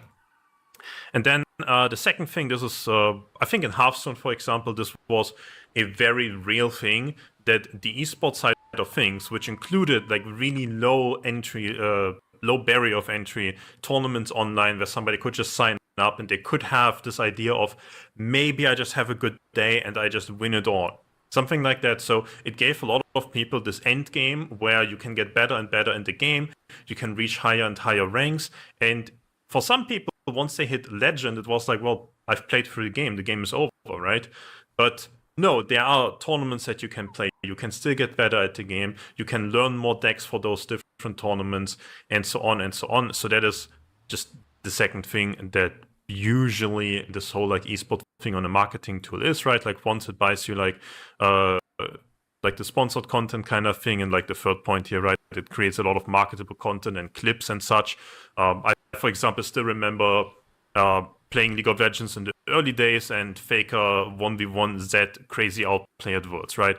So then there's a couple of caveats on that, right? The first one is the game needs to be high enough agency so that the people who are like top tier level content creators, which are like maybe top 1% level players, and then the people who are actually professional players in the sense of making a living through competing. So if you tell them your game has a bunch of like coin flips where, well, they can just lose to somebody who's far worse than them, you'll not get those people to play your game, right? It's like, again, the parallel side of things. I feel like the game has really good amount of agency because the esports setup and the extra formats and rules and such that they implemented is really A tier. There's like a fair criticism. There's like some fair criticism points to their system as well. I think most of it is on like the MMR system on ladder and such. But the actual tournaments, really nothing to say about that top tier level. And then on the second part, right, like give like some kind of end game reason for people to like play, and essentially when I mean play, also buy more assets, buy more cards, buy different decks, and try all of those things out. It needs to be somewhat like an actual path, so you do progress, right? It's like you reach the next rank, you learn the next deck, you learn the next thing, you learn the next genre in the game, like control, aggro, mid-range, something like that, whatever like kind of game you're playing, right? And then it needs to be relatively accessible on this way, right? So maybe something like, okay, the next expansion I can buy this, or I get my next paycheck, put some money into this, and I have the next thing, next paycheck, I have the next thing, and so on and so on. So that accessible part is relevant. I think a lot of the times people try to over make like it has to be super cheap and it has to be super like free even. I don't think that is necessarily true, especially because Web3 and Illuvium is way closer to what trading card game monetization and economy looks like than what most online games essentially look like. And even if you want to compare to online games, you should be comparing to online card games where you need to own the card to play the deck. That is what I mean with accessible here, like the TCG and card game level thing, not, I don't know, free-to-play MOBA game or something like that. So yeah, if you do the high price pools, that are just really inaccessible, right? If the game has a super high barrier of entry, then you're essentially only rebating the whales that can just access those things. I feel like that is a very Web3 thing to do at times, where it's just like, oh, you have like the most. So that's basically Leviathan, right? Sorry. So that's basically Leviathan, right? It's very inaccessible. It's super expensive, big price pools, but it's just catering towards the whales, which is, like he says, a Web3 thing. You don't have that in Web2 competitive gaming. Most rare thing in the game, and there's only like so many of them exist, so nobody else can beat you or something like that. I think that's like fair for like a short-term revenue boost and whatnot. I don't know how really scalable that is. So yeah, the scalability on that is, I think, the issue if you make it too inaccessible and you're just rebating the people who just spent a bunch of money. Then I think this is the next point that's really important to understand. Online games are usually made for a one-game experience and a high sample size of playing a high like time frames. That gives the agency in the game, right? So if you have 55% win rate every game, but you play hundreds of games, you will climb the ladder. And if you're better than everybody else and they only have 54% win rate, you will climb the ladder higher than those other people. Maybe you have a 60% win rate, right? Something like that. Like again, like the card game example, usually you have like the top players and top quality games, really tough to get like 60-65% in a best of one scenario in the average card game. If we talk about Web3 card games, sure, I can have like 70-80% win rate because the competition is far weaker than in top tier Web2 card games, right? So usually online game, well, a bit coin flippy, right? There's like some RNG events that happen in best of one especially. Therefore, you just play 100 games, 1,000 games per month, and then that RNG gets outpaced by the agency. That one guy has 60, the other guy 61, the other guy 59% and such. So this is important to understand because tournaments are on a low time frame. You cannot play 1,000 games in a tournament. In a tournament, you're gonna play like 1 or 2 days. Maybe you're gonna play, I don't know, 10 rounds of best of 3s or best of 5s. So you usually implement some extra rules that make up for the loss of that agency of being able to play hundreds of thousands of games. And then I think especially in the card game genre, there's a lot of extra rules that are very possible, ranging from like side decks, so like changing your deck between the rounds, like in best of 3, right? You play one game with the thing that you came in, and then the second and third game you can swap out cards with your side decks.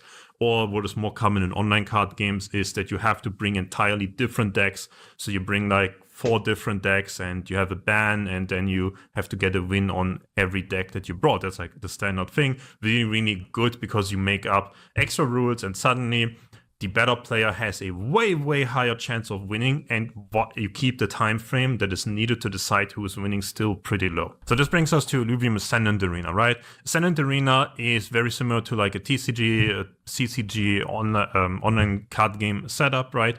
You essentially build your deck, it's called a team here, and then you go and play a 1v1. Like I talked about in the recent video, right, currently it lacks like agency and the skill ceiling is super, super low in my opinion. It is very easy to get to a point where especially the better players are just like flipping coins every game because there's only so much that you can have decisions on. And it's like very easy to see all of those and essentially either make the correct one if there is one, or if the decision is a pure coin flip, then yeah, you just flip a coin. But it has been confirmed that it's getting reworked, right? So I have high hopes that this will get better. Now, for essentially how do you do esport in this, like I've already alluded to, you usually, this is like super similar to like a card game setup, so you should just be copying the system that is proven for like a decade in online card games at this point, right? Formats like playing Conquest. Conquest format in card games means you submit multiple different decks and you have to get a win with every single deck.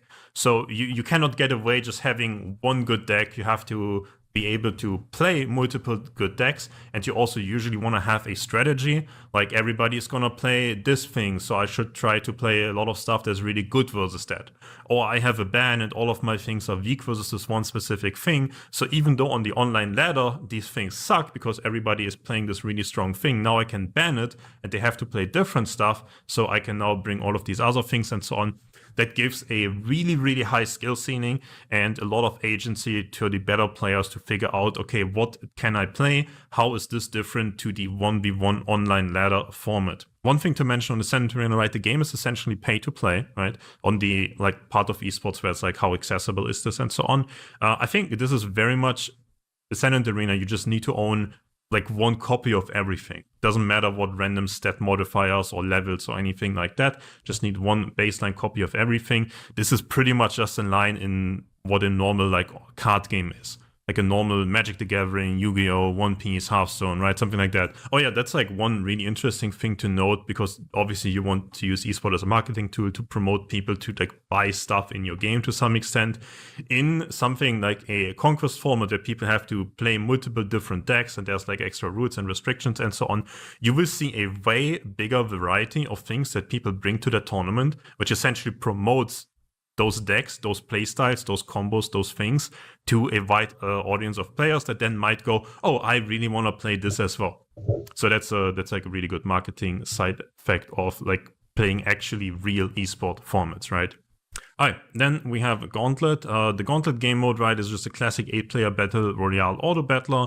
So you have 8 people load into the game, and if you do like an esports setting on those games, so far it's usually been, well, you just play multiple lobbies with all those 8 players, and then you give them points, like the first guy gets 8, the last guy gets 1. It should really be like the first gets 8, the second 7, and so on and so on. Giving like a higher emphasis for like first or something like that is relatively stupid in the sense that it doesn't reward a skillful, consistent play. It more or less rewards getting lucky. Because in an 8-player lobby, getting first usually means to some extent you got lucky. Even if you're the best player in the world, you can never consistently get first place in that 8-player lobby. So that should be the important thing that should be just kept in mind, right? Where you want to reward consistency and good play and good outcomes. You don't want to increase the RNG. You want to increase the agency that players have. You want to reward players consistently doing well in competitions because you play this low sample size of only a couple games within like a day or within a weekend or something like that. Then the second tough part on the esports side of things in these battle royale 8-player things is to make sure that you encourage sportsman-like behavior. Because let's say you play 6 games, but by the end of the 5th game, there's only, 2 people that can get first place, and there's like 1 person that's guaranteed last place. Well, why should that person who's currently guaranteed last place even play that game, even want to play that game? They are like essentially encouraged, they play one of their friends maybe is one of the top 2 guys, so they should like do everything in their power to harm the guy that's not their friend or something like that. So this is the tough part here, and this is a tough part in a lot of esports settings, but especially in this battle royale thing, because in the 1v1 setting, there's usually like, if you keep playing in the tournament, you win. There's probably something that you can win if you win the game. Here, sometimes there really isn't anything, so there can be a tough issue to overcome. I think we've recently seen in Teamfight Tactics in the recent worlds, one of the players essentially suggests that the Chinese players were win trading. I don't know like how verified it is or whatnot. Riot obviously didn't like ban any of the Chinese players or take any actions, but it is really, really hard to prove this as well. So that is the tough side on the esport here. Then a second negative thing. Wouldn't the solution to this be to always have top 8 get money? So maybe for some it's not enough money, but basically if the whole lobby gets a little bit of money, so then it's still going to be beneficial for you to try to aim for the 7th spot instead of the 8th spot and stuff like this. Thing again, if you compare to like the 1v1 kind of game, here it's like, you just show them the game. It's high level gameplay. It's a lot of different decks and strategies and things that are happening. Cool, right? Encourages people to essentially play the game and buy new stuff so that they can play the game because they need to own the stuff to play the game. Here, it is a bit tougher for like a streaming side of things because you can't follow 8 players around at the same time. So you kind of just follow one player around, or maybe you hop from one to another. So the way that this is broadcasted oftentimes is just that most of the players who are playing broadcasting their own side of things, and then they just have their own audience watching this, which is really good in the sense of having your community and streamers and people who play competitively grow on the content side of things. Just due to the fact that, maybe people want to watch the guy who's currently doing well in the tournament, and there's the live stream of that guy, and then they go there and they go and follow the dude and so on. So that is the positive here, where it's less about the main broadcast, but the esports side of things also just encourages people to create this content and increase their followings and such. Now, my takes on Leviathan and Leviathan game modes when it comes to competitive and esports, right? So the barrier to entry for Leviathan game modes is completely crazy, in my opinion, on a competitive level. Because the top-end competitive scene... We've said that a few times on the channel, right? The standard for esports in Illuvium cannot be Leviathan, because nobody outside Crypto Whales is going to come play competitively... competitive Illuvium then, if the barrier of entry is, I don't know, $1,000 for a perfect team. Doesn't mean that something, like I've seen people be like super happy about, oh man, this is a great Leviathan Illuvium, and it has like a 250%, 240%, and a 30% stat line. Well, the other guy is going to have 50% on everything, and you're screwed. Like that's the reality of things. I think for Leviathan, if you really want to play top-end Leviathan, ranked ladder and competition stuff, you would need everything 50% and the highest level on that Illuvium. which is incredibly difficult to get because you can't even filter for it on the Illuvi decks yet. You can't even buy it if you want to. You cannot buy experience points for the Illuvids. You still have to go out and farm them, or you have to hire people to do this. So like probably not even that many of those exist. It's super, super inaccessible. And like I said, people can't even just filter and go and buy it all because those filters don't exist yet. Then the better player can beat the worst player with the better deck. I think that's like a kind of like a bullshit take. If you want to take the comparison to trading card games, it's like to some extent it is true, yes, but I cannot give. But if I give like somebody who's a top 10% player, like a deck where the cards have like 20% more attack damage and 20% more health, yeah, which is like the card, like one card, I don't know, one card is like a 10-10 and the other guy has a 12-12. I don't know. I can be the better player and I can make a lot of smart decisions and whatnot, but I'm probably not gonna beat the guy with the better deck more than 50% of the time. Yeah. And how bad will it feel if you just lose by a few auto hits? Like you lose by a tiny bit, and you know that if you had a better start Illuvial, you would have won this round. Like it's unplayable if you don't have perfect Illuvials. You cannot like. Esports competitive, like top end players, they, like he says, they need perfect teams. Otherwise, like so many games are decided very closely, and suddenly all those close games will not be in your favor because you're missing a few percentages on the stats. And yeah, just doesn't make sense. Because at some point the skill difference isn't that crazy if the other guy just has the higher power level units or cards or something like that. So I think this is like a very romanticized take that's like not super real in my opinion when it comes to the top end of things. It's like, yeah, I can have like 10-20% worse on everything. Maybe I can still get, I don't know, top 100, top 50 with that. But getting like top 10, rank 1, I don't know, man. Like that's like not a real take.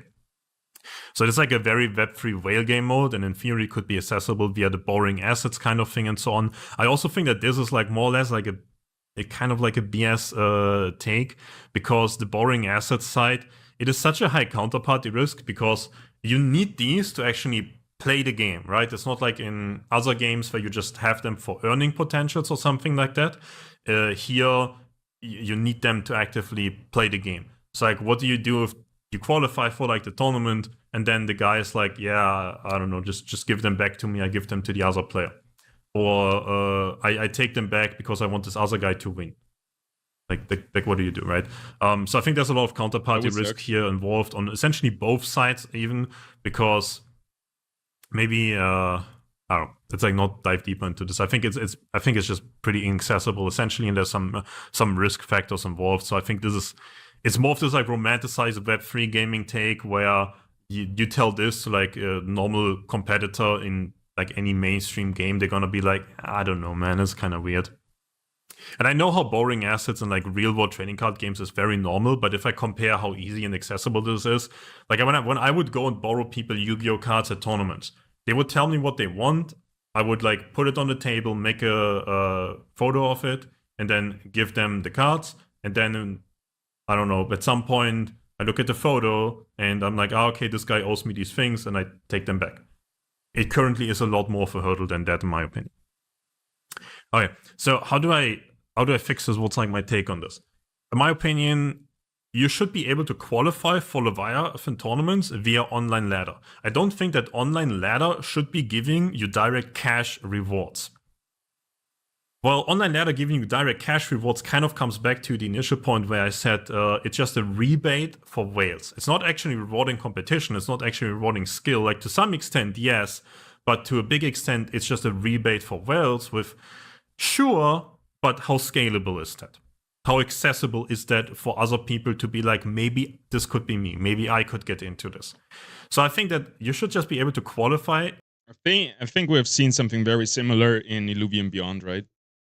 Where it's just like the rich get richer. You just buy more because you want to stay up on the leaderboards and get back some return. And somebody who wants to join, it's just impossible. To events via online ladder, because then maybe top 50 is enough, maybe top 100 is enough, top 200, top 500, right? You can like downgrade that number further and further. like however many players you have in the game, essentially, like whatever makes sense currently. And then all of a sudden, like, yeah, maybe the guy who has the 250, 240, 130% alluvial is a really, really good player, and they can make top 100, even though the other guys have everything 50% and 5 levels higher or something like that. Like at that point, you can make this romanticized take like a reality, essentially. Because sure, the whales have an easier time to get into the tournament, but you can also get into the tournament. And once you play the tournament, I think that everybody should just be given a super account that is only tournament usable, right? No tradable assets, nothing like that. But just an account where they all have the same stuff, everything is perfect, everything is high level, and then you play this like top-end Leviathan competition on a top-end competitive level that is actively fair, and you probably have the best odds for the best players to win. That is actually a really cool solution to this Leviathan problem.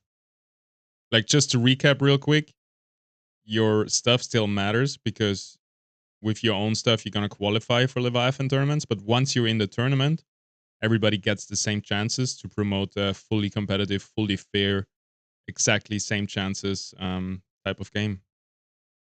I really like that.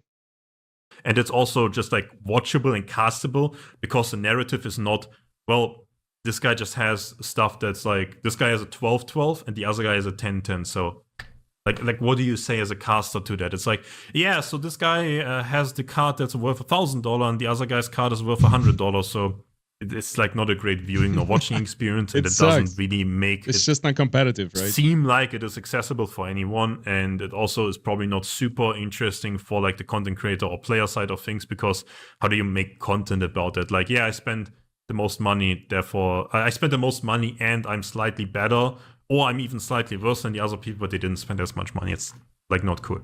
No. Okay, so this took like that's cool. That's a huge take. I really like that. I hope they're gonna implement that.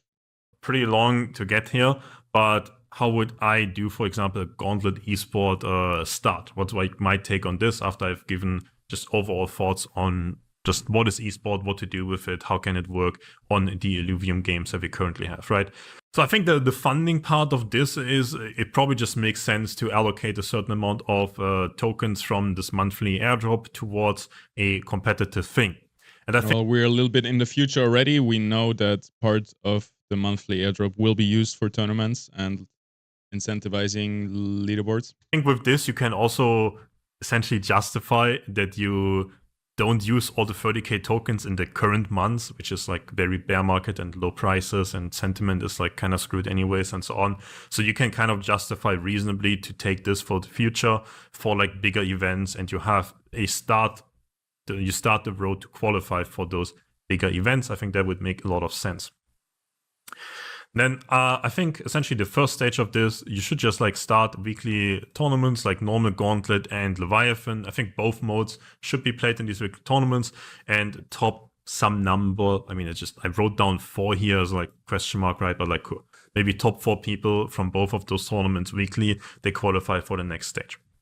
Then I wrote this out in a bullet point here, right? Like important, make non-exploitable rules, fair rules, none up to interpretation, no short-term judgment calls, and so on and so on.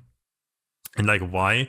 Web3 looks literally shady to even the people in it, because there's so much like insider knowledge and favoritism, and most people are just here to make money to some extent or another, which currently means like PvPing with each other and trying to dump coins or NFTs or whatever on each other and so on. It's like bear market sentiment is like not great and so on, right? So I think especially like not even Web 2 is going to scrutinize you if you have like a shitty esports system, but Web 3 is going to probably entirely take you apart if you have a esports system that unironically is to some extent exploitable, to some extent unfair, or can be perceived as unfair, has things up to interpretation, is laid out to favor certain groups of people, is laid out to favor people with insider knowledge, has things up to interpretation, doesn't adhere to sportsmanlike standards or anything like that. I think you open such an annoying can of worms of being completely taken apart, like in the space, by people who just don't like Illuvium, right? For whatever rational or irrational reasons that they have. that you really, really want to avoid this, and you really have to pay attention that this rule set is like waterproof and fair and perfect. Not essentially unlike we've seen so far by a lot of the community organized things. People are really, really optimistic about the thing that they currently like, and when you ask them about why do you like it, okay, and then they give you some metrics, and then why do you not like Illuvium, and they give you some answers, and based on the metrics, the game that they like is like 10 times worse on just numbers. But they still like it sentiment-wise. That's why you really cannot give people openings to make super, super negative comments that have like some truth to it, I think. That's why this is really important, in my opinion, when you want to do esport and competitive stuff. So yeah, my take is like, right, just like start weekly things so you can play on the weekly current patches and the game can get better weekly, right? So that is important, but you also reward essentially people for just playing right now because maybe there's not that many people involved. Maybe the game isn't really high agency right now. Maybe it can get a lot better, but your competition probably currently is just not going to be as great. And I mean, well, 4 people gonna be like 4 or maybe 2 or maybe 8, like however many you want, right, are gonna get like a qualifier spot for like the second stage. I think this should only be like small prizes each week or something like that, until you feel like the game is just at a state where you can justify doing bigger stuff with it. Yeah, I agree here that it's mostly important that we do this stuff. It doesn't have to be huge yet. And he's going to talk about the huge events that should come later on once the game is ready for big events and mainstream TFT players and so on. And then I would say also on the, like, when you feel like the game is ready and it's doing well, right, you just keep doing this for like a certain amount of months until game is good enough to just have a big event where you feel like you can really invite a lot of top-end players from maybe around Web 3, maybe around Web 2, and just have them play it and have them be like, yeah, this is actually a good game. So I would say that you have essentially stage 2 before you have this final big thing, right? To reduce the amount of qualified people down to like whatever number you deem makes sense, right? This could be like a 32, 64, 128, something like that. Also kind of depends on how many people you want to have qualified per week and for how many months this would be going on, right? So I think, what like game modes should this be played in? That's a tough question, right? I think you can just play it in the normalized gauntlet thing, or you can just give everybody super accounts for just fair competition. But I think at this stage, it would make a lot of sense to already have it be a fair competition, because you probably don't want people who are really, really bad, essentially, at the final stage of the event, because it's just going to be a really poor showing of, man, that guy really, really sucks. How did that guy even qualify for this event? And then the answer is like, oh yeah, he just played like a $10,000, $20,000, $50,000, however much like a full Leviathan collection will cost, right? I think that would be a bad showing to especially the like potentially Web 2 and TFT talent and viewers that you would have at that event, right? Now, the interesting thing on like, how do you get like players, TFT streamers and such invited and interested in like maybe the main event kind of thing, or maybe just invite them to like the second stage and they also have to go through and qualify like what is like deemed reasonable at that time of the being, or what like the player/streamers agree to, or maybe you have like 2 tiers of player/streamers that you invite and so on, right? The interesting part is if you cut down to a low enough amount of players on the second stage, you can probably just be like, yeah, everybody gets a X amount of tokens minimum prize money for having made it to the final stage of the event.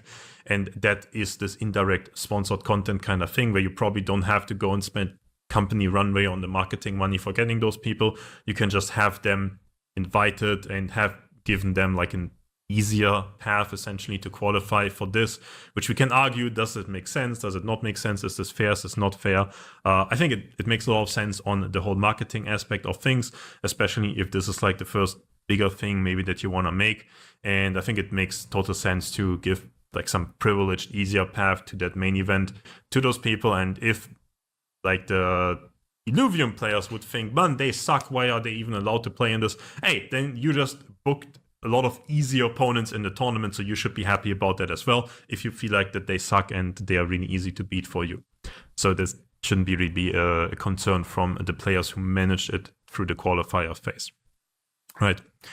So yeah, then... Yeah, the only concern would come from people that barely didn't manage to get in, and then Other people got invited just because they got clout, they got following. But yeah, you also have to make decisions that bring in money, which big view numbers do. So yeah, You just can't like please have them some all. kind of main event of like however many qualified people you want plus the invited ones. I think again here it makes a lot of sense to play this with like Leviathan Arena super accounts where you have a fair competition. Well, since we're talking about Gauntlet, do we have to use even Leviathan super accounts, or could this whole setup just be casual Gauntlet? Why does it have to be Leviathan right here? If we're talking about the big stage. But you are showing off like these high level and strong Illuvians because they kind of look cooler, honestly, when they fight. Like they cast their abilities more frequently, they attack faster and so on. Yeah, I guess it depends a lot how the game is balanced. Is it balanced towards Leviathan or towards casual? Because it doesn't go up gradually when you increase the stats. Like the meta will definitely shift around, right? It doesn't look cool, right? It's a different meta game and so on. We'll have to see in the future on how different it is, I would say, and so on and so on. But I think it would make sense to have this just like super account Leviathan or have everybody play on the non-pay-to-win normalized game mode, right? Then I wrote down some bullet points on this. I just took like 5 minutes just writing this down, so I hope I'm not ranting on too much, but yeah, like the reasons I had noted for this, right, to just summarize this and the video up, I guess. Like this setup, for example, I think would be pretty accessible and it's pretty attractive for anybody who would compete in Web3 games as well. Like we see a lot of people probably be like Parallel right now. It's a very, very attractive esport currently and for the next few months. That's why I've started like playing that more aggressively in the recent weeks as well, because it is really attractive esports. It's really good prize money.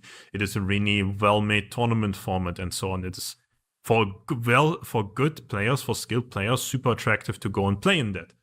And those super good and skilled players probably have some sort of following. So getting those to go and play your game is like very positive marketing thing, right? And I also think that especially on this, on like the first thing that you do, it is really good if you can qualify not through like some 6 months things and every week gives points. And if you start in the 7th week, then you have no chance of beating the people who start in the first week. I think that really sucks.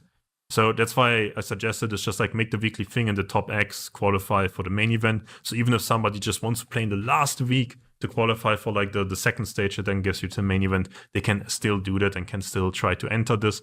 That's why I think it makes sense to try and keep. Yeah, otherwise you just cap your attendance from day one. Everybody who attended week 1 to gain some points for the final cut is going to be in it. Everybody who didn't is not going to join on later because they cannot catch up.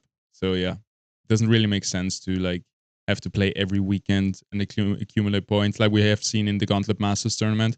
It was okay for this scenario, but it shouldn't be like our big format. It should promote coming in later as well, like joining while the whole thing is going on. Keep it like somewhat accessible and currently don't reward like the biggest grinders over that time frame, but try to just have it open to have as many like high level people be interested in join and make it relatively easy for them to at least have a chance to join, right? The whole stage 2 thing, like I said before, right? You want to ensure that high quality players make it to the final thing and not just somebody who maybe in the first few weeks, because there was no competition, or maybe there was a week where like very few signed up for the Leviathan thing or something like that, makes it, I don't think you want to have like people that just look really, really bad at this final thing. I think that's like just bad look. Don't want to have bad players at something that you sell as a high level competitive thing. And like I mentioned before, right, like this whole thing, for example, would give you an excuse to shift the rewards into the future away from like bear market prices and sentiment and so on. I think that makes a lot of sense. And yeah, also last point I wrote down here, allows rewards when more relevant eyes are on the game and indirectly might buy extra sponsored content, as TFT players might be happy with an invitation instead of having to be paid plus invited. Also, there's a note here. You probably get a lot of TFT players that are not like the thousands of viewer streamers, but like the hundreds or like 2-digit viewer streamers to be like, wait, there's an auto battler. It's like a really easy entry esport kind of thing. And they have like a really big tournament at the end. I should go and play this. Because that is what happened with Parallel, for example, again, where a lot of people from Hearthstone are like, this looks like a really easy esport thing that I can play in. It doesn't take too much time. and the competition is, well, I guess by now it's like pretty similar to what like Hearthstone currently would look like, but it initially would look like a lot easier than like top tier mainstream Web 2 game would currently be like. So you'll have something like a lot of people are, damn, this looks really easy, and the more people you like catch with this looks really, really easy, then the more legit it looks because you have caught a lot of legit people by it. And then at some point it's like, there's so many legit people inside of this, maybe I should also look into it. So yeah. That's some great points, huh? Pretty long video at the end, but I think it's a pretty deep topic. Hope you guys appreciate this. I know it's not the how do you make money playing Illuvium kind of content and whatnot, but I don't know. I think it's good. It's informative. Give me your thoughts and ideas to this, guys. I appreciate all the feedback and what videos you want to see next. Obviously, I definitely gonna make a video on like Gauntlet, on just, I don't know, what do I think, where do I think Gauntlet currently is, what do I think about changes that should happen and such. Obviously, some of it overlaps with the recent video about Arena. But yeah, I think it's worth talking about a little bit. Yeah, if you guys enjoy this content and want me to like keep making Illuvium content and streams and such, obviously I would appreciate if you use Viper as the referral link right on your Illuvium profile. And I hope to see you guys in the next one. Bye-bye. Yo, great video. Thank you, Viper. I agree so much with most of these takes, and it's nice that he has like compiled them and formulated them so everybody can see exactly what we should do in many cases. Like, I don't know, Viper has just the experience, and it really shows when he talks about this stuff. I really like the format. Solution to Leviathan, where the big final tournament are god accounts that have all the same stat illuvials, all the perfect stat illuvials. I think that's great. And yeah, I also like these, like, you do weekly Gauntlet and maybe the top 2 people get in every week into the next event and so on. This is cool. I hope we see more of that. Obviously, we had that announcement. By the way, thank you, Lady Illuvium, for becoming a member. Enjoy the member-only content. I think I have like 3 videos uploaded. They're a little bit more personal, and I want to do more videos. Just haven't had the time lately. Howdy, Horacio. Yes, we have a great announcement, which kind of ties into this video, right? Wait, I'm going to pull it up. Let me make sure I'm not leaking anything. So we had the announcement right here. Season 2 mission dashboard has been fixed, so we don't see any minus points anymore. By the end of the week, we should know how much we will get. On October 15, it should be paid out. And then Season 3 is going to be paused, probably until the end of October. And then we're going to reduce the rewards for mission and milestones. And we're going to incentivize leaderboards, tournaments, or world events. And we're also going to reduce the total cost from 30,000 down to 12,000 and keep those 18,000 for when it's, you know, not so bear market, more players, and so on. Wiggins, good morning. Trying to buy fuel, but the wallet keeps trying to connect. But I cannot disconnect Kronos. The Illuvium support is pretty good. You can ask here in community help. Maybe somebody else has battled a similar problem.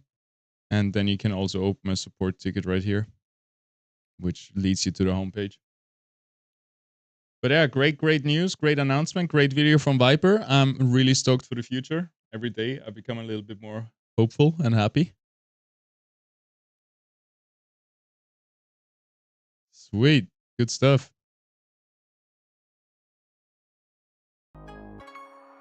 The taco was good. I'm fresh, fueled up, ready to rumble in Illuvium. I still want to fuse today and do a stage 3 run. We're gonna play a little bit longer.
log in again. That's weird.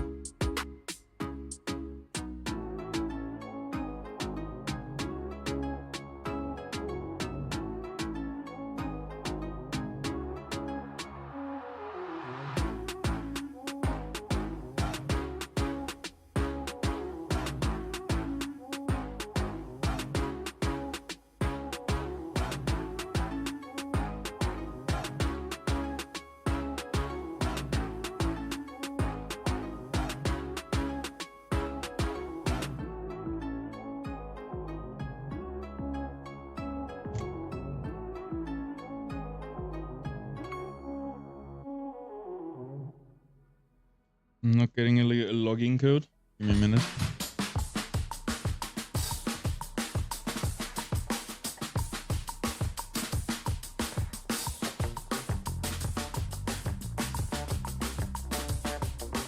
All right, there it is.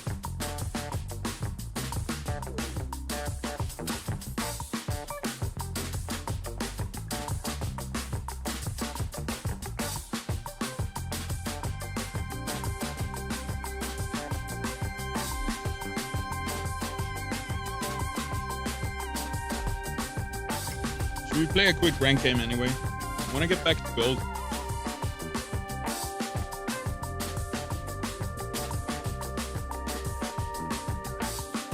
Keep that hair under the cap.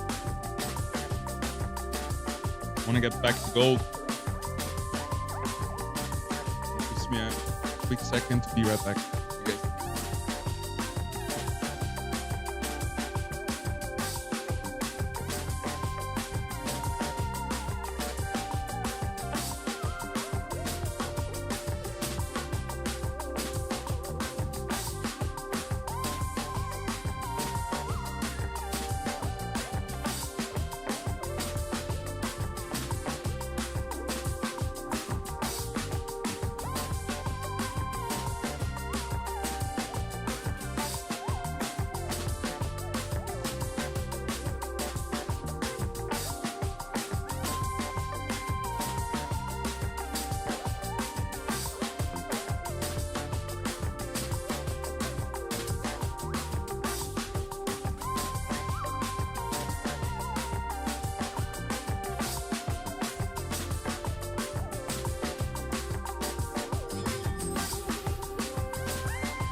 Shit.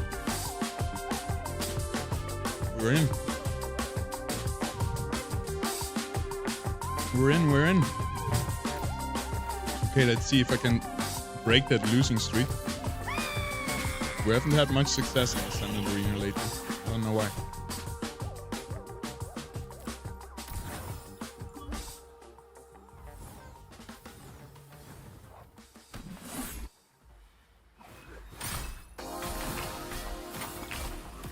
Alright. Playing versus Berserkers.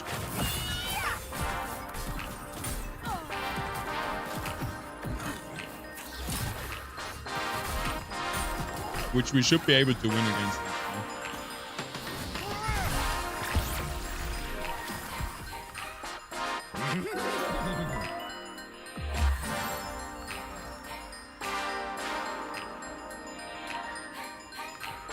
Oh man, he has the broken augment already, right?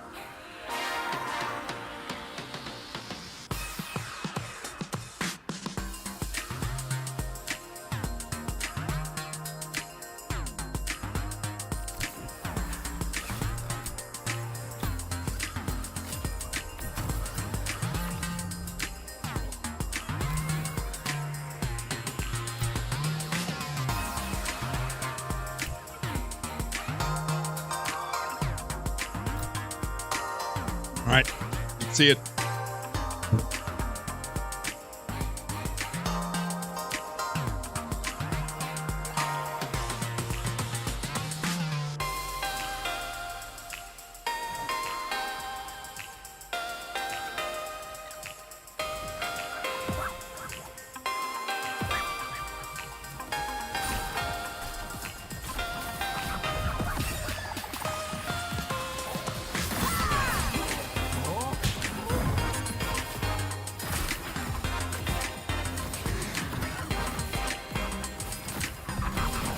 Winning. Easy peasy. Another augment.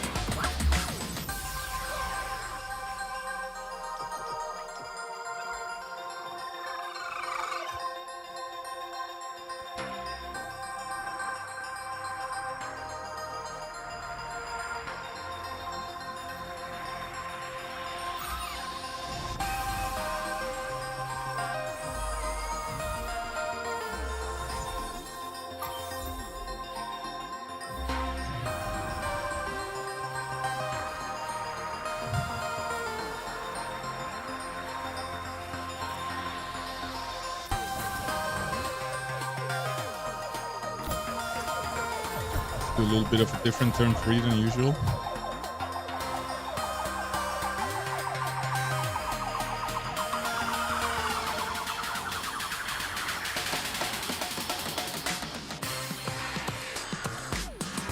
Especially against these water units. Archie could be good here.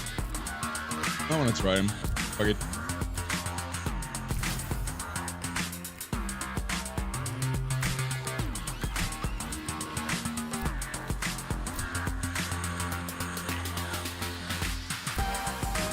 Alright, let's see it. Direxy. Managed to connect it to MetaMask now, but that's not working either. How annoying.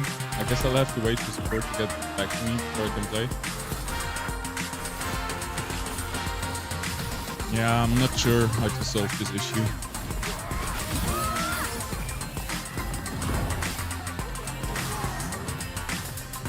Maybe try another browser. Alright, easy win. We need to close this out though. He has a better late game than us, I think. So we should be winning in the 5th round, otherwise it's gonna look tough.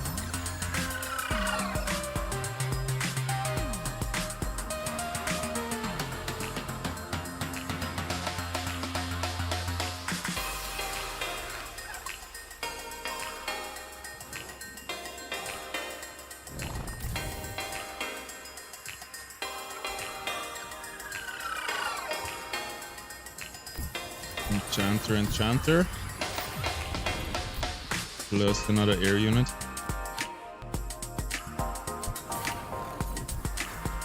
Do the trick. And then we need our 40 cost armor that I crafted the other day. Exactly for this situation, but we can swap to another dagger. That's where we got the 50 cost dagger.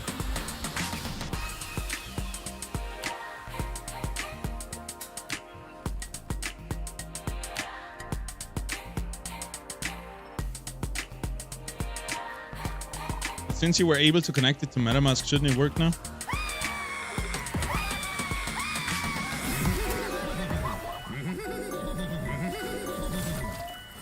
Getting spammed with some emotes. Clearly see some frustration here in the enemy player. We're able to take down the Ranger. I don't think we do 500 damage here, but we're gonna be at like 20-30 damage again, like so often. Gonna be super close to killing him right here.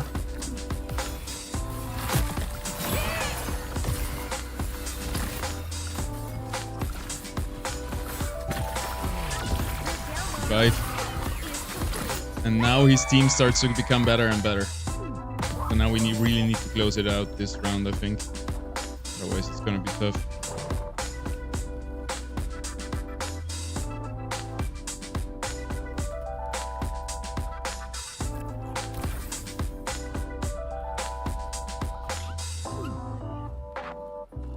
Go for shock here.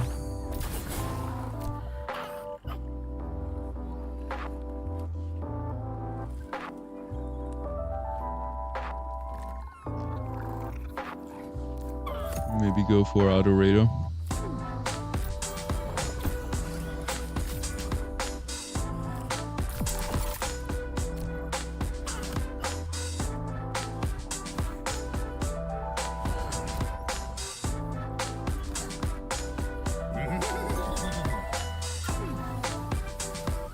Good thing we repositioned our Ranger. Gnarl right here is going to be hard to get through. Enemy Ranger is dying, which is really good for us. Also the monk here, so we have to focus on the right units. Our Verminio looks like it's a bit in danger, but now a shield comes in from the Revenant kill. Our Ranger is doing great on the sideline here. Very safe. But his Ranger now is hyperactive, which is usually the point of where we might be losing.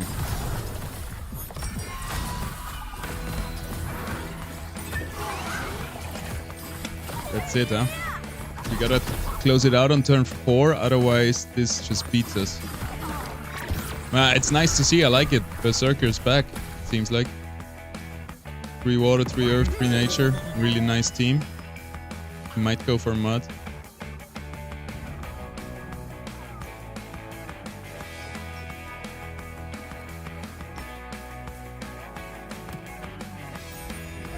Probably this one is better, but whatever.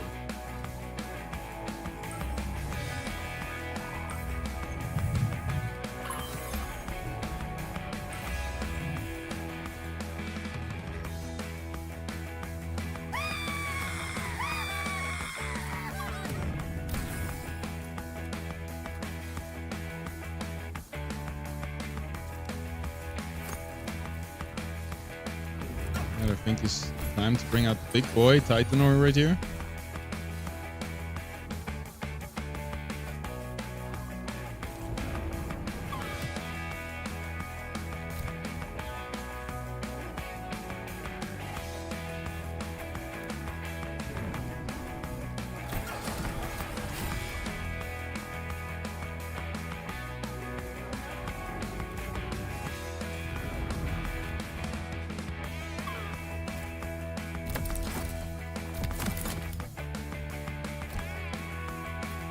Now it's all down to 50-50 again with repositioning, I guess.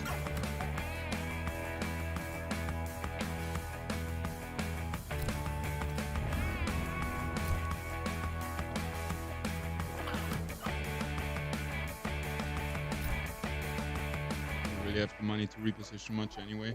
We're just gonna go.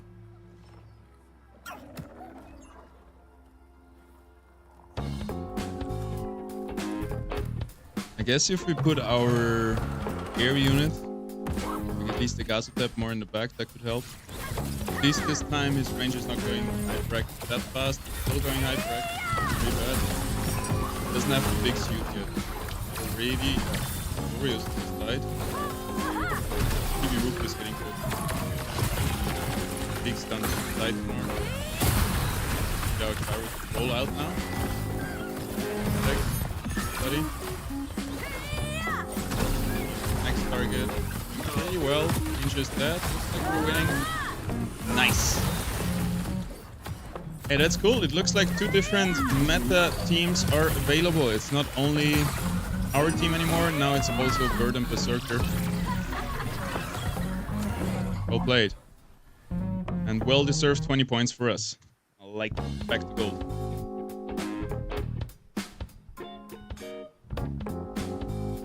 And the XP is decent. Not even that little. Seems like we're playing the wrong Chuko. Hold on, support got back to me. Look at that. That was like, what, 5 minutes? And you already get support from the support? Nice to see. Let me check the team.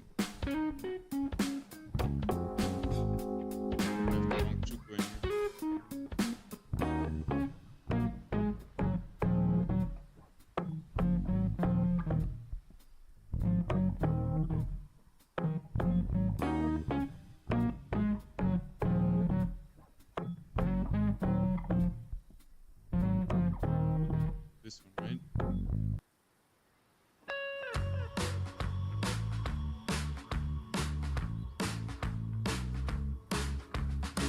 That's the one, number 833.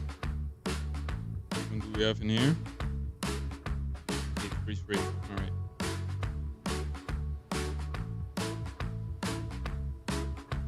Wings, we can also put the right one in. We have good wings now.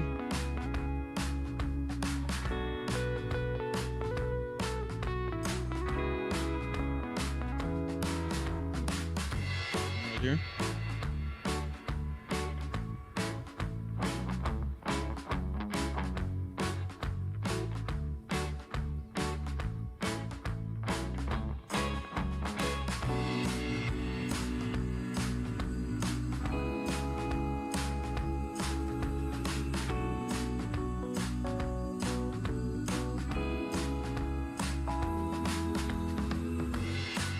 right? 893.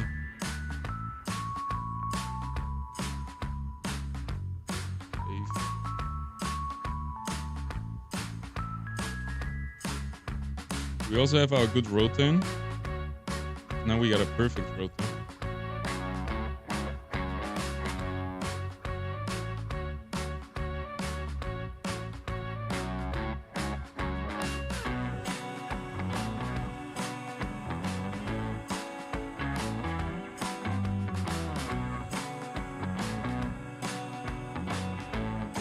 One. 875.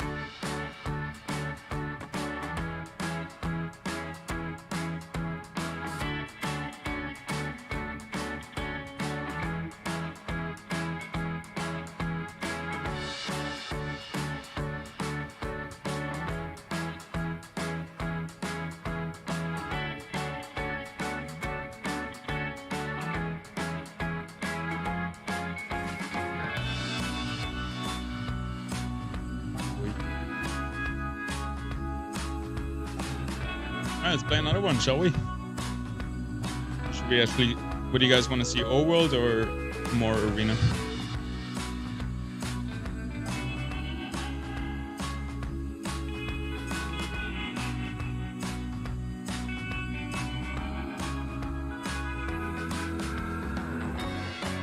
I don't even want to buy that much fuel, just 50 bucks. 50 bucks would be a huge amount of fuel for others. Can definitely play a long time with it. And probably get a bunch of extra fuel at the moment as well, right? Let's check how much bonus we get today. The other day was like 3.5x.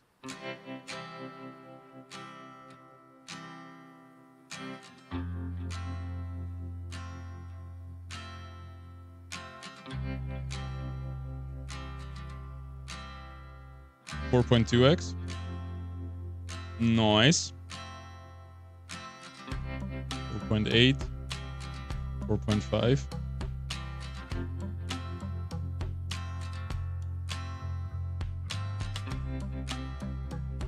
DCA buying fuel.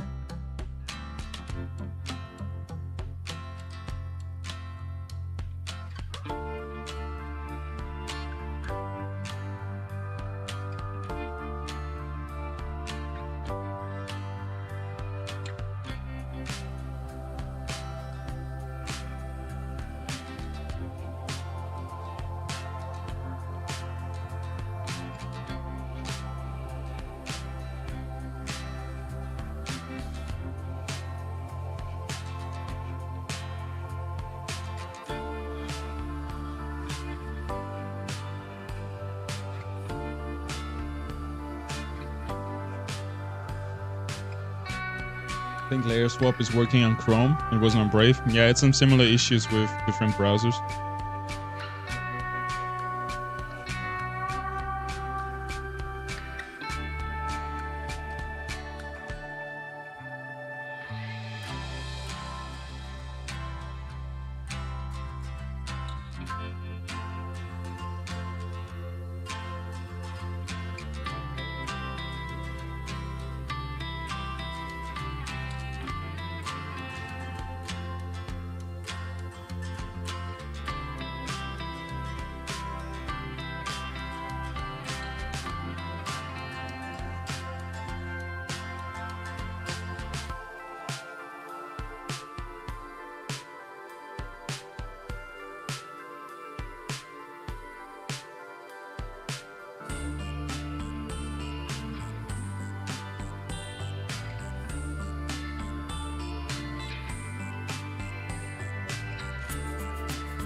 Fuck it. Let's start buying T0s as well.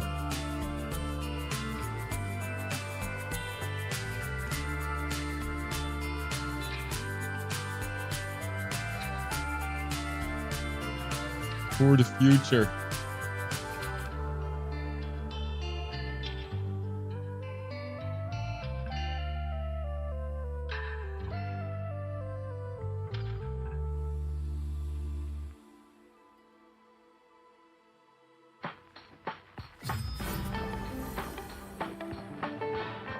Alright, we're on the nice battle board playing against bronze here, which is usually scary. If we lose this, we're gonna lose a lot of points. Attack speed on Omega, reduce energy and healing efficiency. This one is pretty good.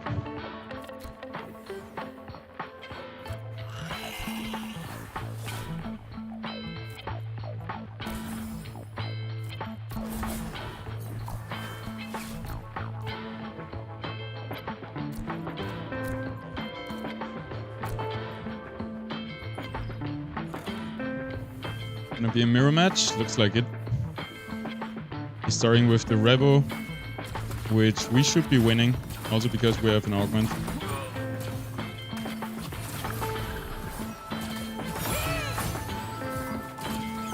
Three on one. Yeah, we got it. That's the better start that we are doing. Sometimes I also do the Revo start, but only if I wanna really equip an augment in the first round onto Revo or Wink.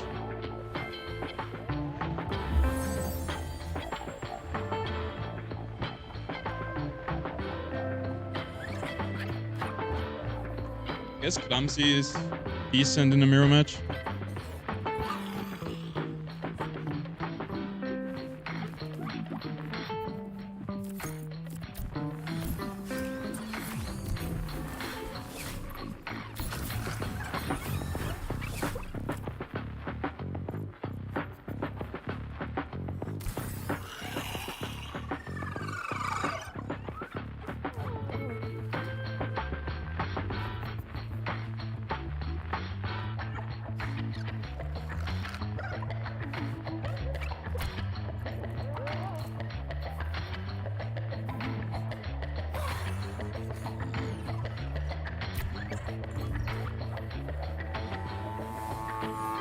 Ooh, here comes a dash, alright. Dash and Grilla, interesting. He's definitely countering my Tyre Illuvios. Maybe that's the motivation behind this. We are looking better though. Our Quince is still alive. This is dead now.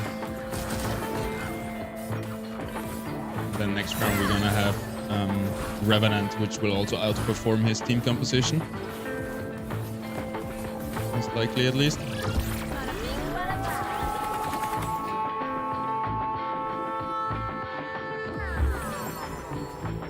Loom, Predator.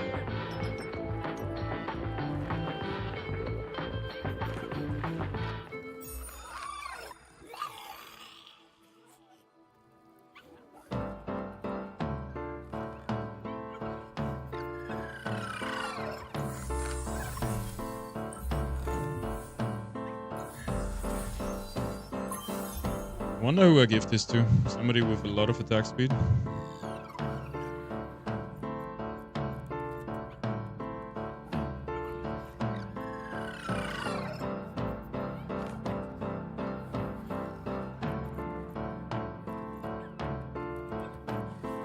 I guess Tiru.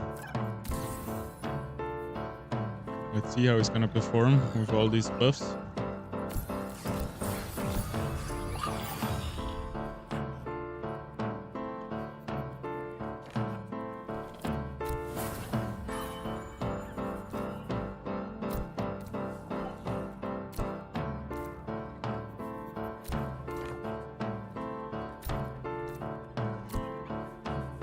Ready! Already going for the gyro. And a fully augmentized ray. Interesting, but we get an easy kill on his Gasotep. Or his wings. Didn't even evolve it into a Gasotep. Enchanter, too strong to not be taken in round 3, I think.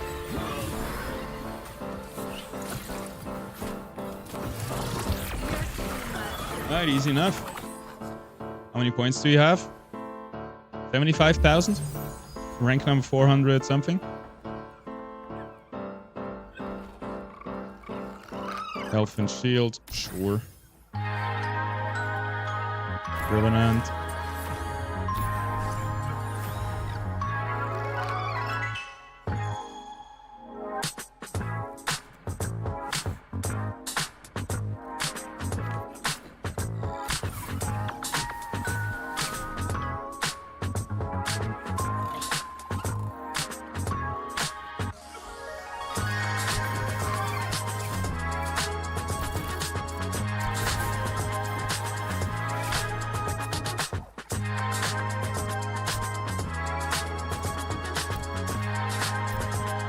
All right, I think that's it.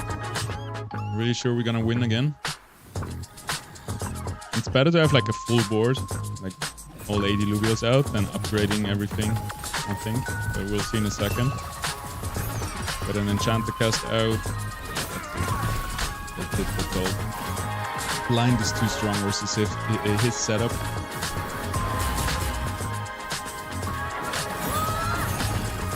And also Enchanter just 6 damage. As a top corner.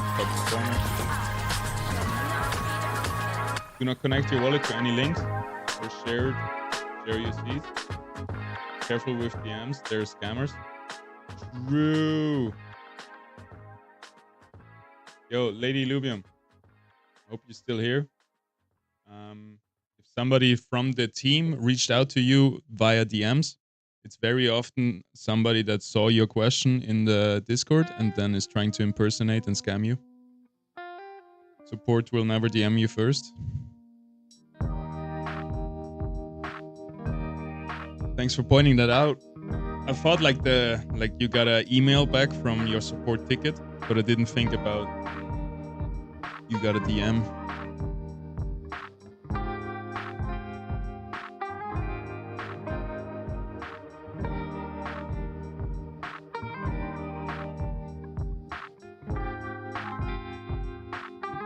Because he was awfully fast, right? I didn't post anything in Discord. I emailed support directly. Okay, then it should be good. It's just if you say like in Discord, in community help channel, help, can't do this with my wallet. And then the scammer see a new player has problem with wallets. I'm gonna impersonate a moderator and try to scam them. That happens almost instantly.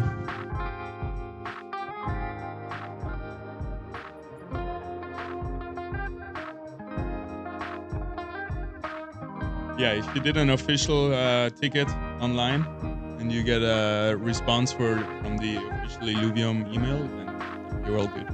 It's a different scenario then. Crazy they got back to you so fast.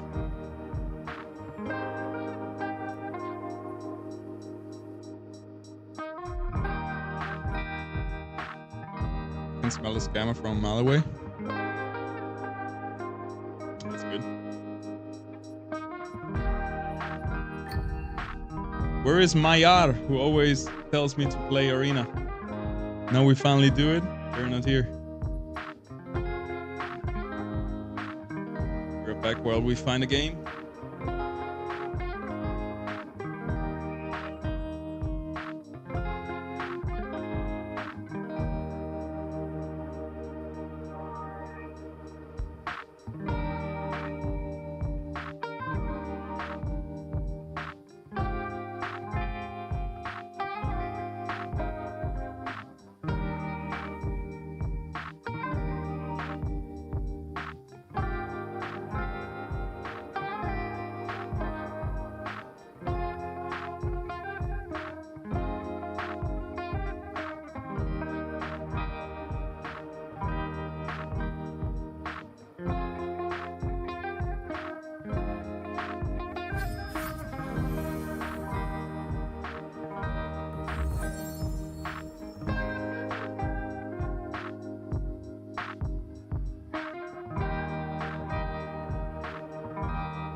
Whoopa. You get a good augment? Yes.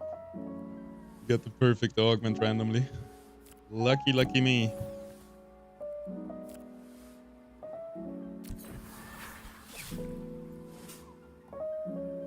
For example, in this case, we could make a wing opener because we would want to play that augment right away.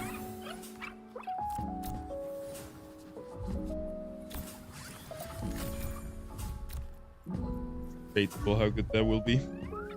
Oh, we're about to find out. Ah, where's Skrilla opener? Okay, haven't seen that much.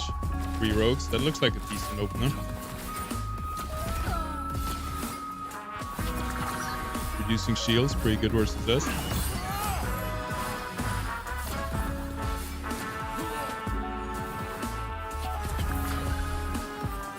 We got him. Look at the damage. This augment provides crazy amounts of damage. We got lucky there.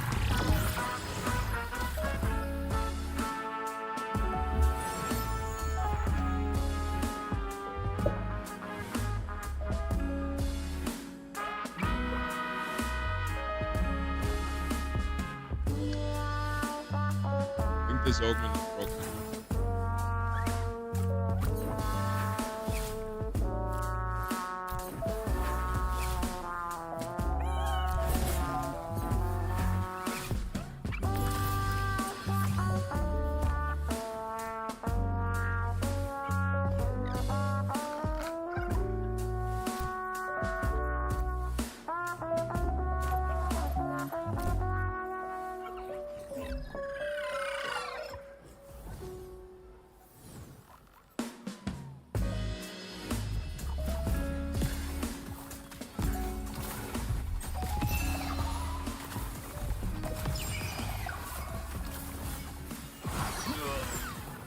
Right?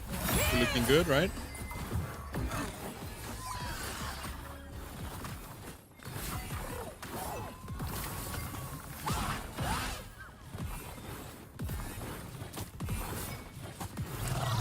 You're too much of a waste for space.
Better augments for this round, but I hope we can come back later on with Spore.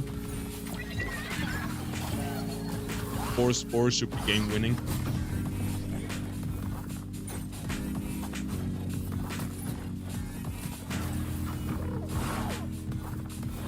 Actually, we won the round, no way.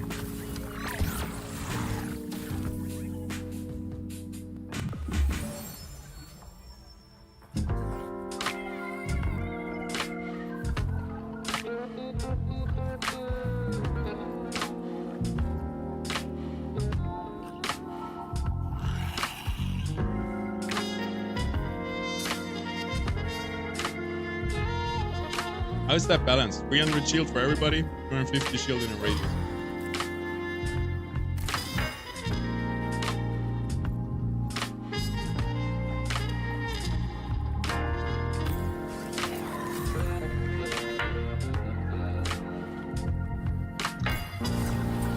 Get that Spore going. Here. Spore already.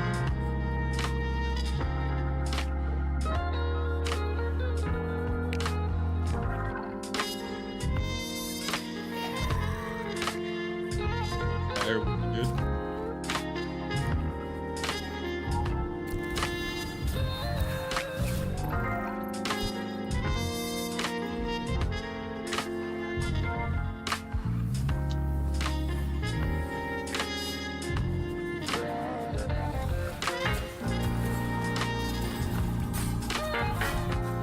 step should be dodging so many abilities now.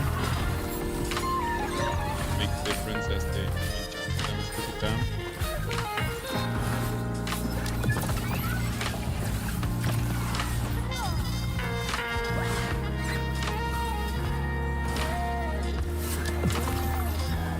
And they got us.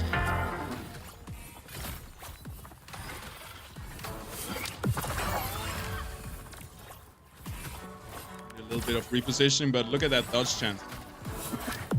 Our Brimmy is healing more than he gets down. Cast, fool them all. Insane. Look at the self heal, 3000 on 3 spore, and now we're gonna get 4 spore.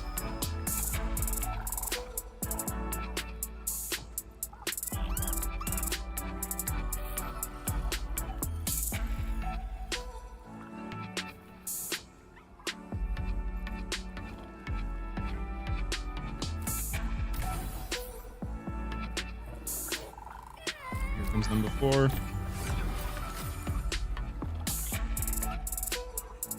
And then we can also get Phantom, I think, here. Beautiful. Beautiful. Do a little bit of reposition.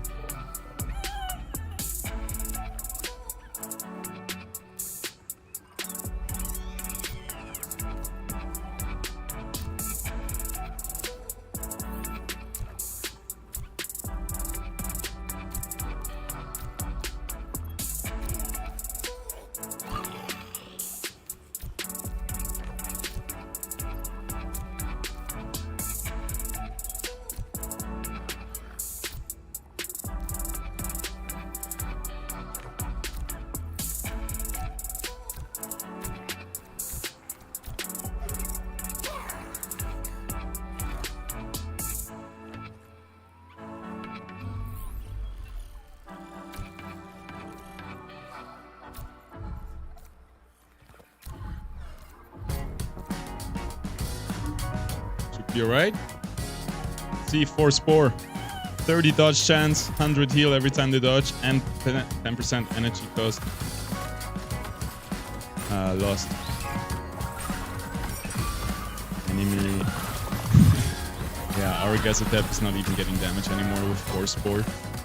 Definitely game winning this augment.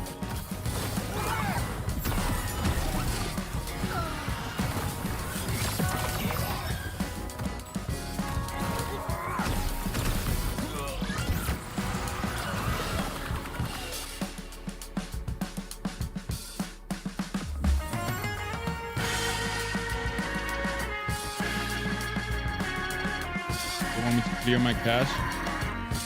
Yeah, it's a bit annoying, huh? But does cache reset all the password saved? I don't think so, right?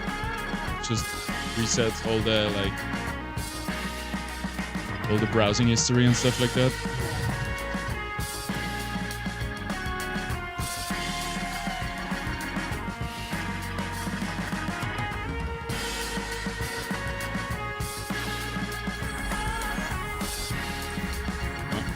Inferno. Oh, and he gets Zacharine Escape. Right, he's gonna have a really good ramp fire here. It shouldn't be too big of a problem.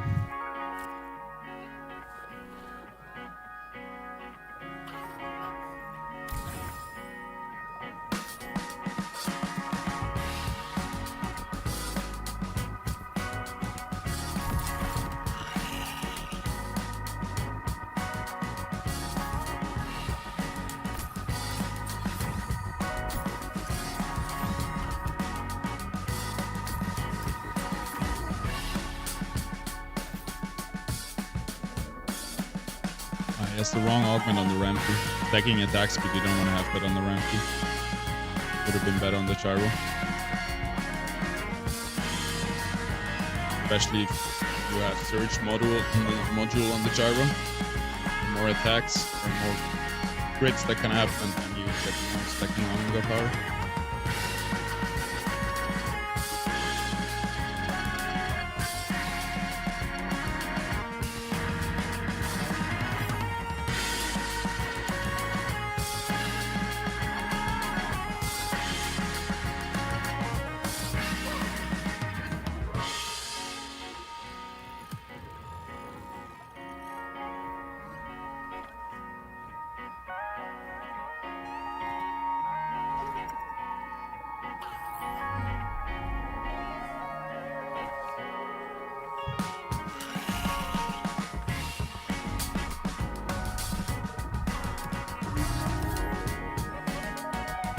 Big reposition. I don't think it will change anything.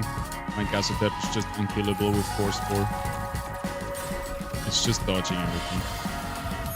It's pretty broken, Force 4. Ah, actually getting damage.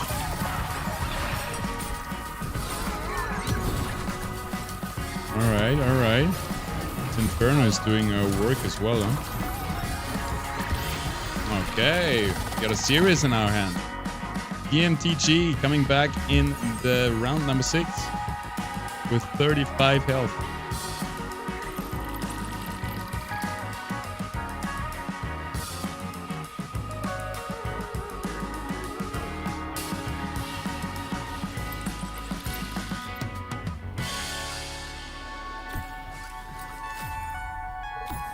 I didn't even go for Revenant yet. Yikes.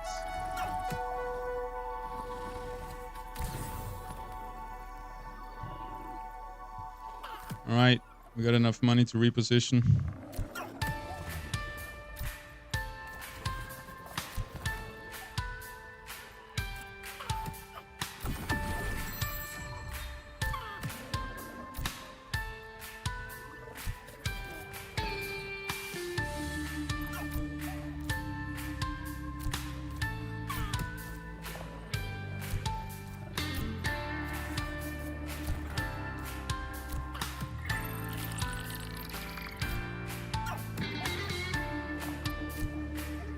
I think that should do it.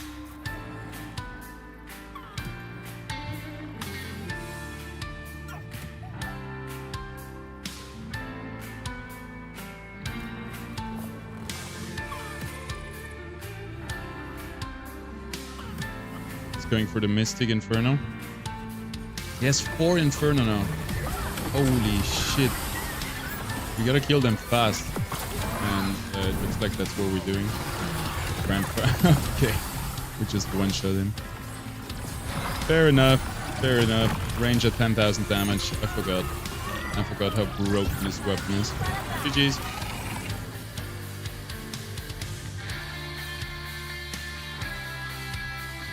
Let's play one more game, because usually we have a daily quest for 3 games. Let's see the missions today.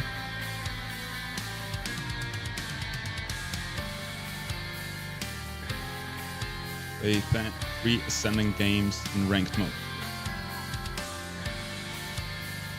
400. Oh, we did that already. 3 out of 3. Sweet.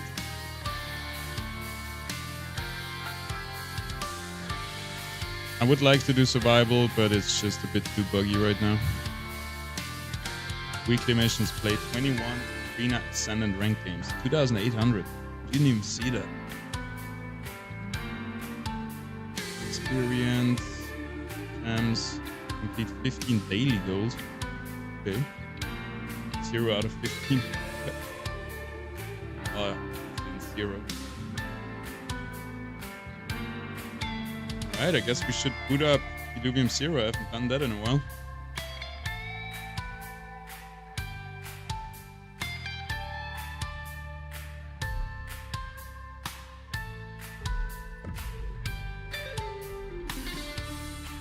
$33 at the moment. Nice one. That's huge. Please update the game client. Do it.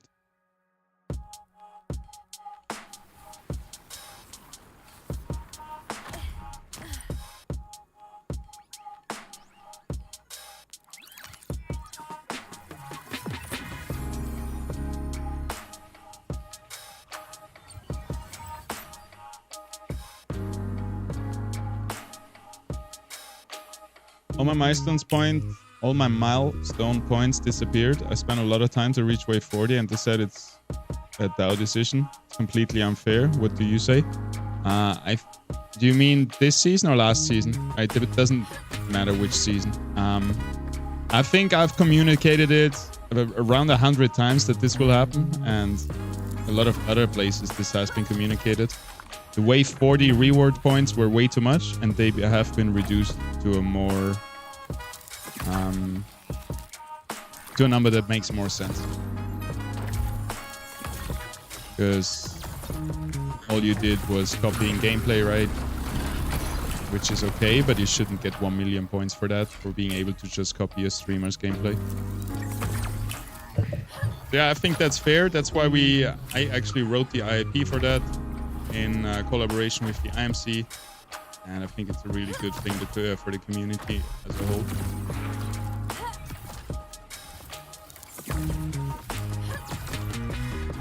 But all the points shouldn't be gone. It should just be less points, right? And for this season number 2, milestone points don't count, and it was just a bug that it showed up as counting in the dashboard.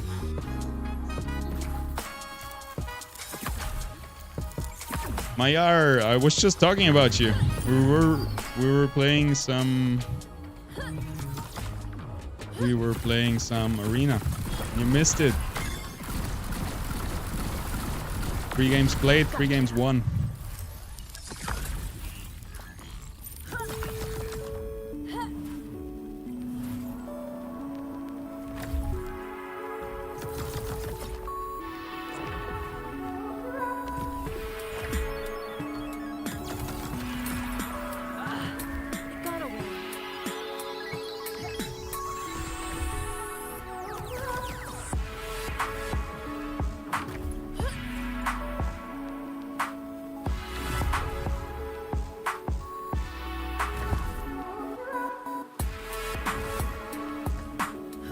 They announced that like a month ago. Yeah, it has been announced on multiple channels, multiple platforms. I've talked about it so much, and it was the right decision to do.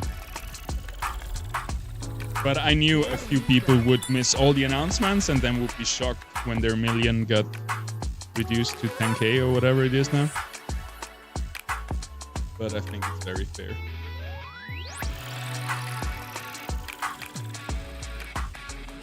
Best decision they could have made, yeah.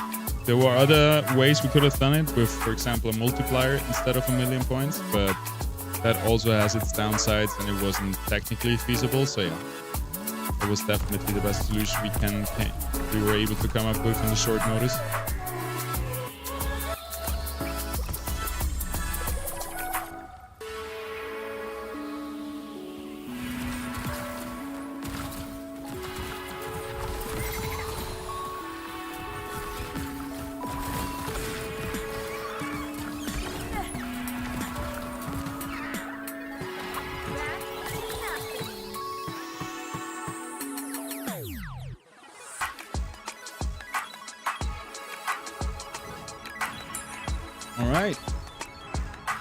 Let's swap over to a stage 3 run. We have to build our deck around it.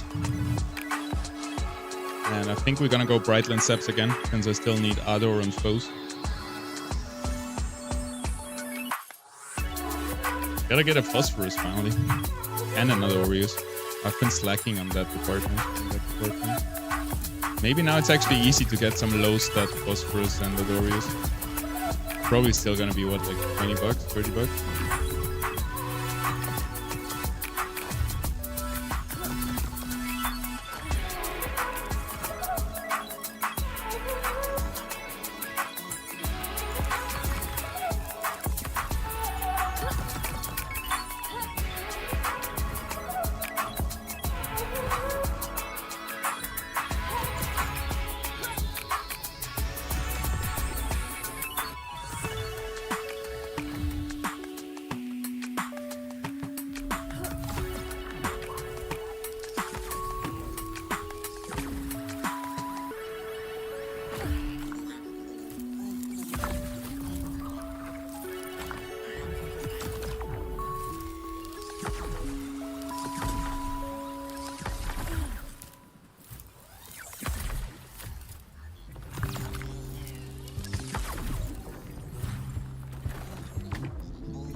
I missed the arena today, but I'll be watching that. Yeah, it was quite interesting. We fought a team Berserker Verdant, which has beaten me before, almost beat me this time. So there's definitely, I guess this is also kind of viable at the moment in the meta. And then we had some mirror matches.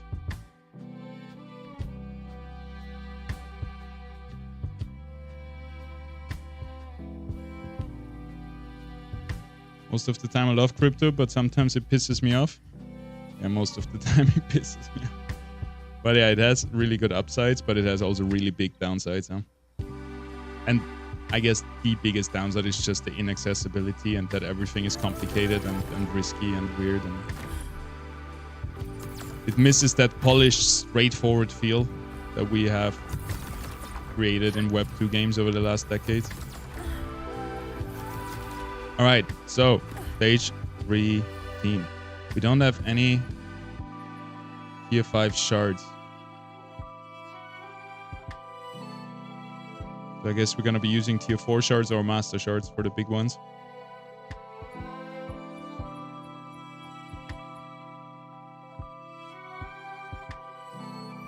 But that's also what we're hunting for in there, right? We got to capture 2 tier 3 Illuvials. So some stage 2 tier 3 probably, get 2 resplendent shards and a bit of experience. That's it, that's all. Let's make a nice team for that. Let me check how much of phosphorus actually is in the marketplace.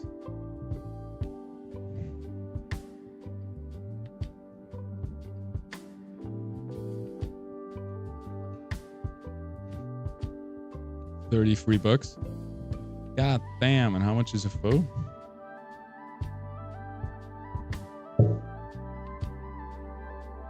$2.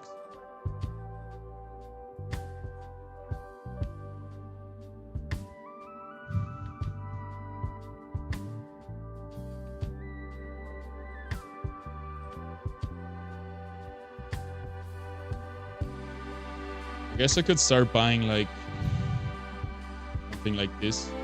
Max attack speed, decent defensive, 40, 30, 30.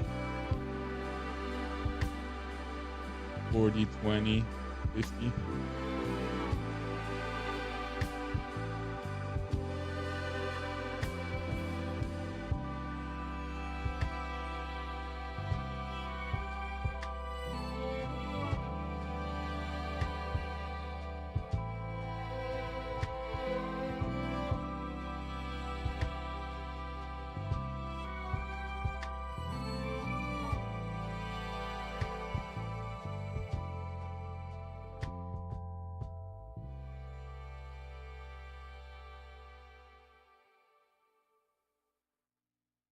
Anybody else want to sell me some foe or adors with decent stats?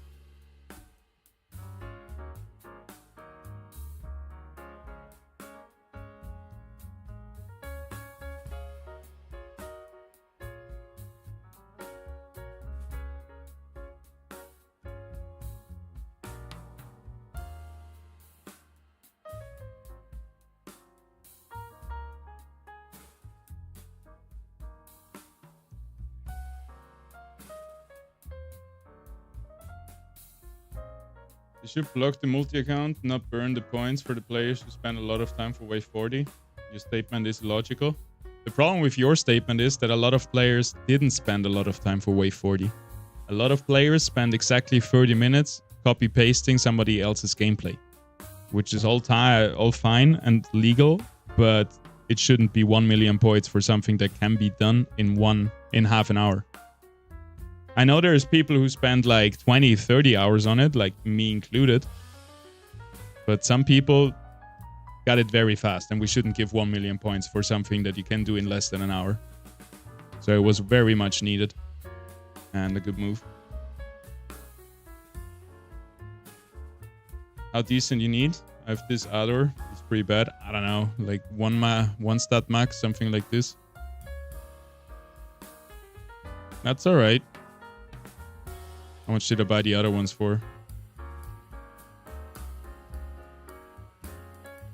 I don't want to pay 8 for this though, but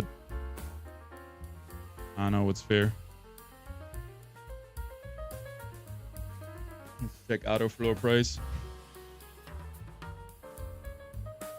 pair it with yours.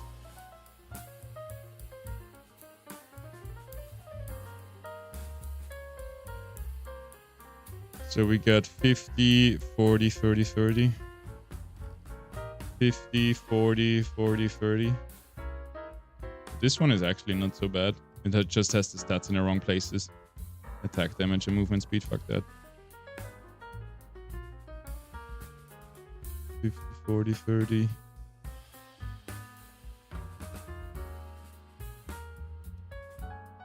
Yeah, I would say it would be somewhere here in the $3 range, something here, you know.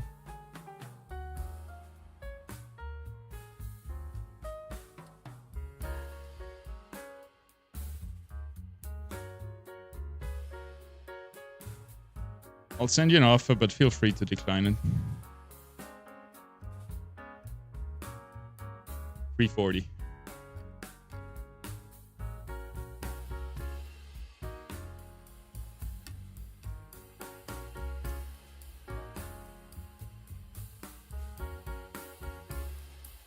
Million points costs like $100 in fuel.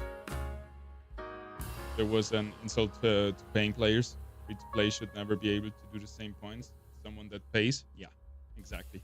Otherwise, the airdrop system gets very extractive and very abusable by free to play players, by the masses.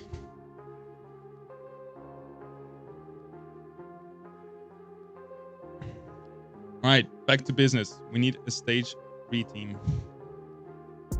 But I still need to level some Illuvials. Revel stays, the Quink stays, Hero stays. And those 3 stay as well, I guess.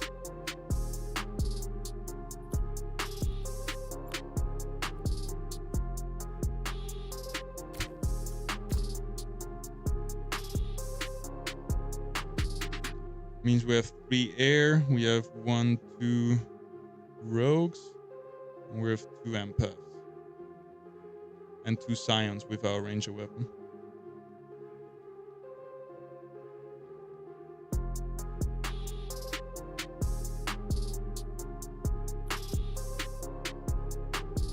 I don't know, I feel like Titanor.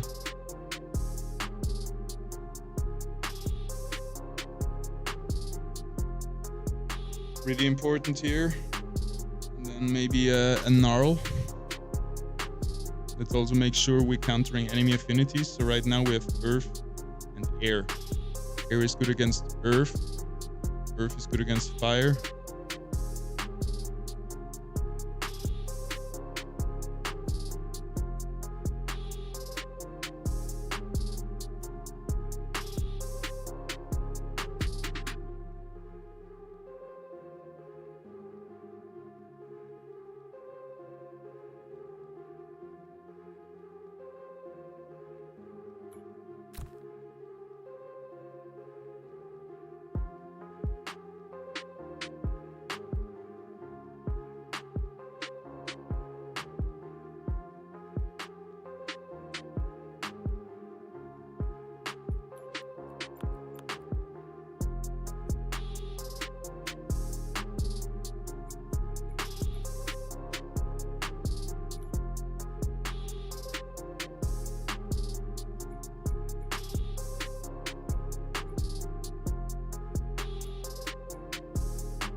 Right, I guess we don't fuse KTP today. Otherwise our team is too weak, I think. You could also swap out the monk here though for something else.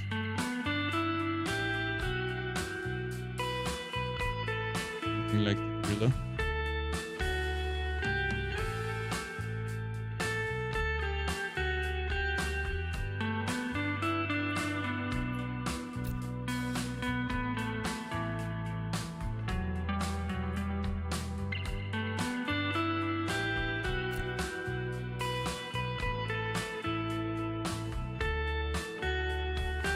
Then we can at least fuse Vermilia and Tetrapi after the run, and tomorrow we can maybe do Monkey plus Tiru. We don't have to do it all today, but we save it for tomorrow. Alright, I hope this can beat stage 3. We don't have tier 5 shards. We're gonna go try to get some. We're gonna shoot down a lot of rocks, get some tier 3 Illuviums, get some experience, maybe some others and foes.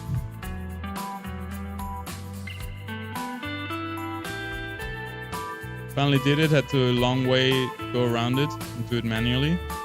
I have the advanced gear up bundle for 43 bucks. That's nice. A little disclaimer though, the bundles don't really give you a bonus, which is a bit unintuitive I think. So I would just, whenever you need fuel, I would buy a bit. And also keep looking how much bonus you get. Today it's a pretty good bonus, I think 4 to 5 times. But maybe tomorrow it's 6 times or 3 times, so yeah.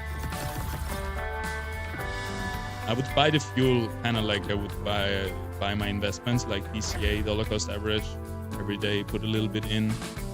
And if you see oil, for example, you're gonna travel a lot in the beginning and you're not gonna use a lot of Solon. In the beginning, I would just mainly buy Krypton, plus Hyperion a little bit, just for your travels. And then you see how you use them up and you can buy more of each whenever you need it. I don't understand. They say that milestones were removed from the 2nd season. Then it goes in the bin and I collected it in vain. Yeah, but they said that since the beginning, that season 2, it wouldn't, milestones wouldn't matter, right? I've also covered it, I think, in 2 videos on my channel, plus in the streams. There was a pinned announcement from Rich that season 2 will not utilize milestones. They're still there for fun. Yeah. Sorry if you missed that announcement.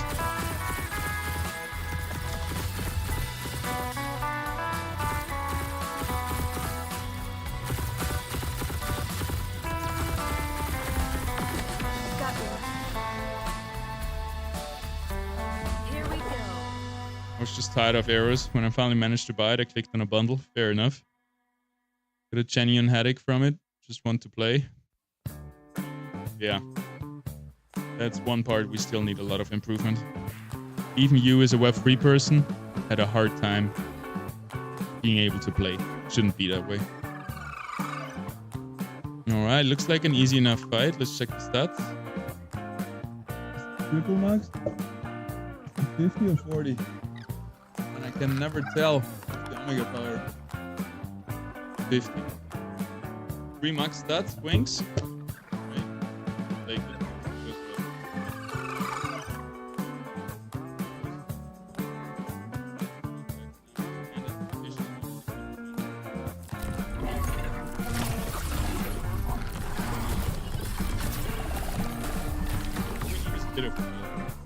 Maybe brought me.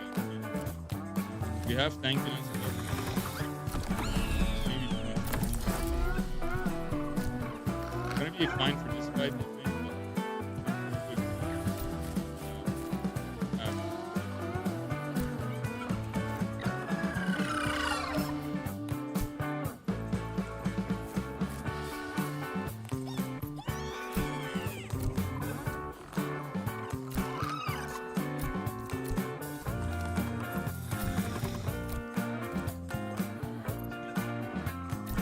What are you doing?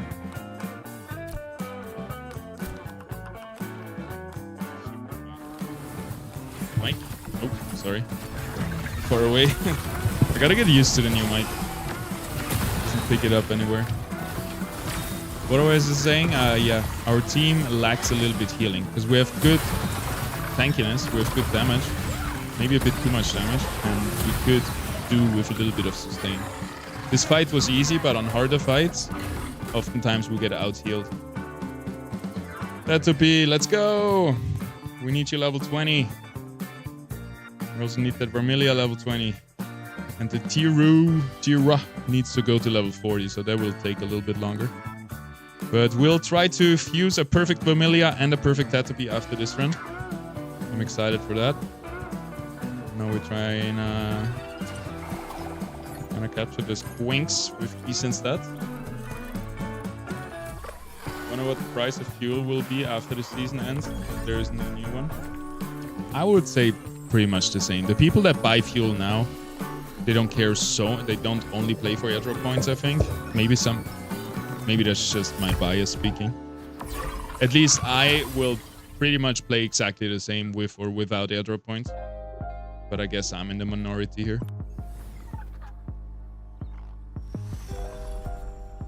It probably dips down a bit. Then again, maybe people are preparing for Leviathan tournaments and stuff like this, so they're buying more Illuvials. The floor price of good stat Illuvials goes up, so people want to buy more fuel to maybe find perfect stat Illuvials to sell them for $100 and stuff. Like, since now we are incentivizing Leviathan ranked and PvP and stuff, the big earning potential comes also from finding good perfect stat Illuvials, which wasn't really the case before. Nobody was really looking out for that.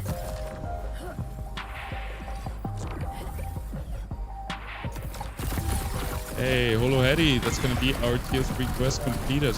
Got it.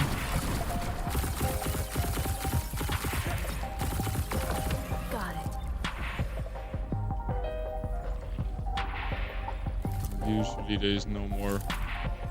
And there, usually there's no Illuvials. Here we go. I guess our desktop audio is a bit too loud, huh?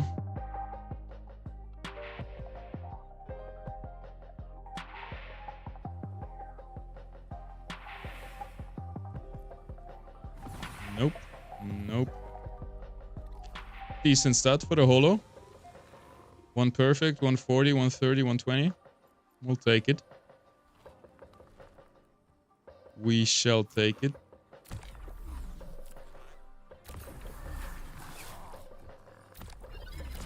See how much stability we have left when we put the full board on.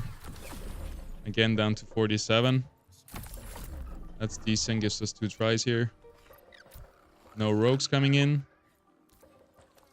At least not on this side. We can have our tanks be the front line.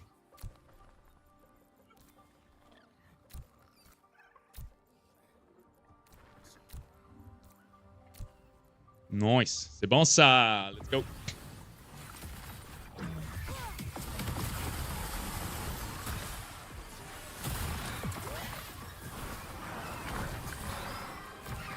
Yeah, should be good. Those guys have the sustain, they have the healings, the empath, but they don't have damage or real tanks. So you always need a balance in the very late game composition. You should have a balance, a good balance of tanks and damage, and then you should bring in some support, some healing, some shielding, some kind of supporting. All right, Vermilia almost there, Tetapi almost there. Hero doing good progress. If we fight against a lot of stage 3 units who are level 40, they will give us a lot of experience. We should use some experience booster consumables. The most value you can get out of them, I think. Tier 3 shard for the tier 3 heady, 60%.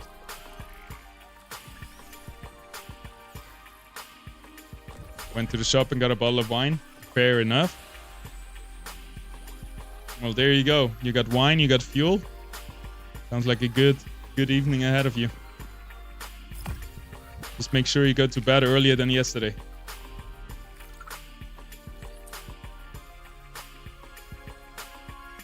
Which the wine is probably helping with, right?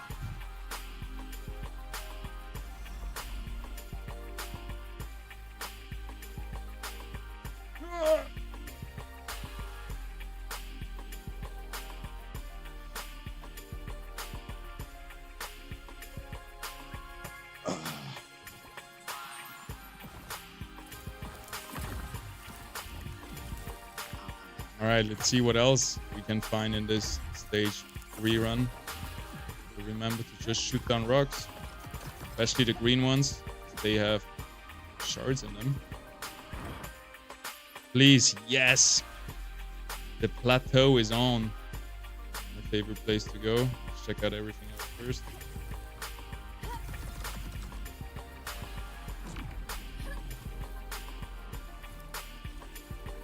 There.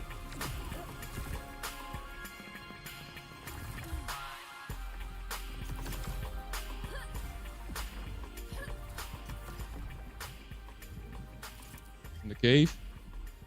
Nothing? Just didn't see it.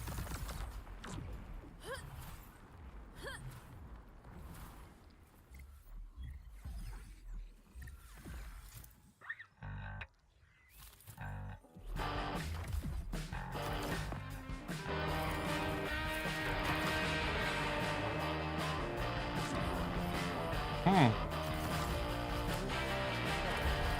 I guess it's all down there.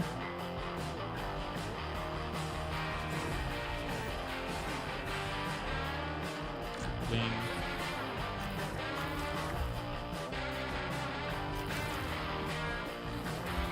Rift, not a cling. Alright, not much stuff here. It's gonna be such a hot spot on the plateau on top.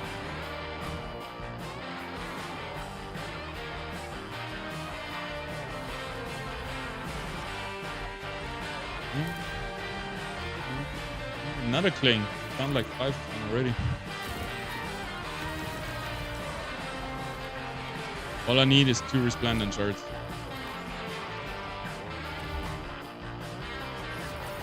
I had your referral link in when I bought the bundles, so I'm assuming it worked. Nice. Yeah, that works. Thank you very much. Yeah, guys, make sure to renew your creator code, your referral code every 30 days. If you want to support my channel, feel free to use my code, PASSPASET. You know it.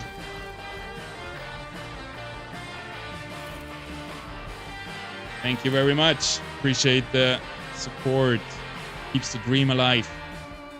Helps me keep doing what I love doing, making content for you all. Playing Illuvium.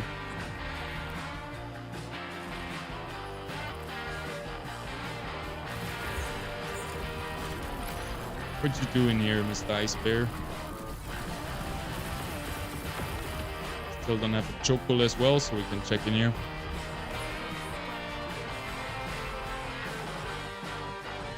By the way, when you're capturing tier 3 holo in stage 3, you're not even getting money back for your energy. Not even mentioning shard. Fair enough, thank you. Yeah, only if it has good stats, right? I also did it just to be done with my tier 3 quest.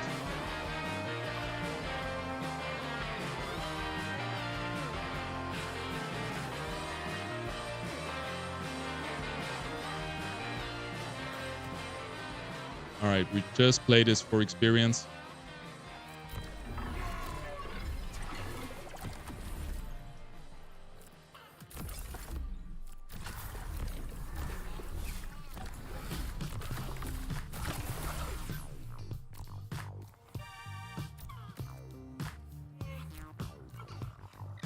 There's some rogues coming in, so one of my tanks has to go into the back line.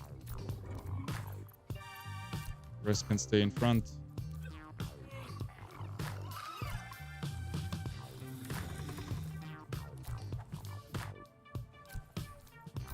Kind of like that. Should be alright. Let's use some brains. I think we can definitely win this encounter. Let's use some big ones, actually. On you. On you. On you.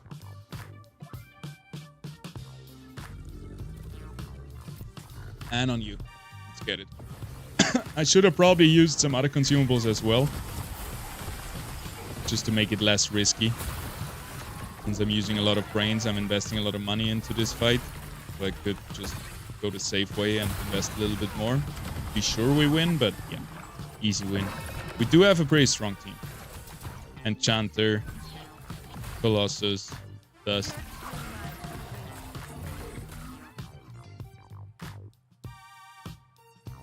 Now my cats are fighting. They've been together since they were born, pretty much. My boy cat pisses off my girl cat in her old age. That's fun to look at now. I love cat videos like everybody in the internet, I think.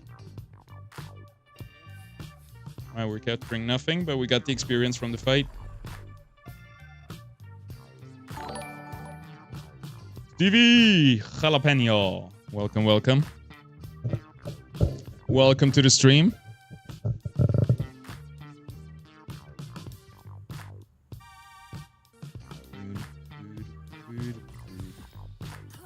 Alright, we need green shard deposit. There it is.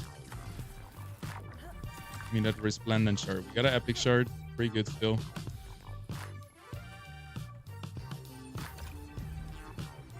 Other than that, it seems like pretty empty. We got a Vermilia. Gonna fight it and check the stats. If it's good, we capture it. And there could be a tier 5 holo behind it. Tier 5 stage 1 behind it. Behind the holo tier 3.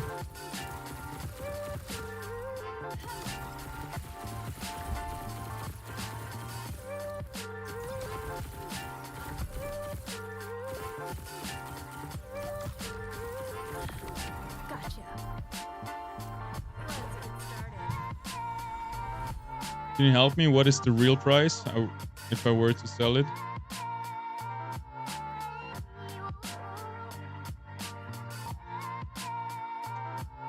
The real price, 3 out of...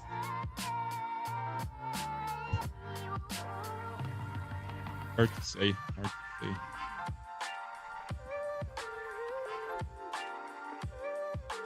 I would say...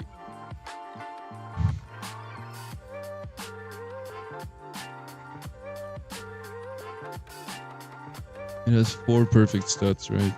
But movement speed is one of them. But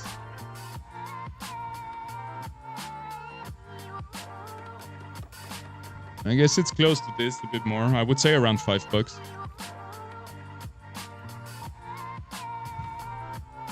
$690. This is pretty much the same that you have.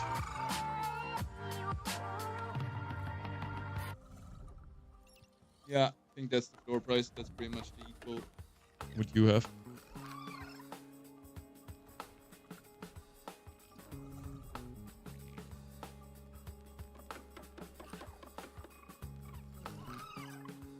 I've had them for 13 years. Damn, that's old for cats, no? I remember my cat, she became like 15 or something. That was also very, very old. Apparently. Alright, looks like an easy encounter. Only few, they're both level 20, can get those out. And if the stats are not super good, we're not gonna capture anything. Thanks for the tip, Sonic. So now I know that I'm not gonna capture this Vermilia with shit stats in a stage 3 run. I wouldn't have expected that, to be honest.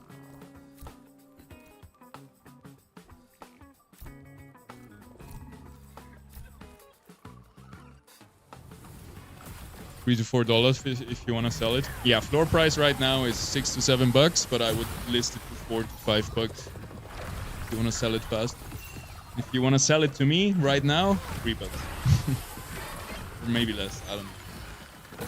I'm not really looking for stage 2, 3 perfect stats. I don't mind with stage 1, because then you have another try to do it when you evolve it to stage 3. Yeah, stage 2. Gotta be 4 out of 5 perfect stats for a realistic chance.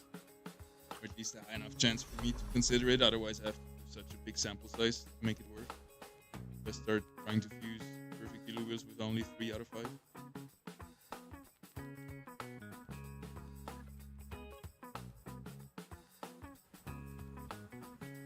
Shopping time!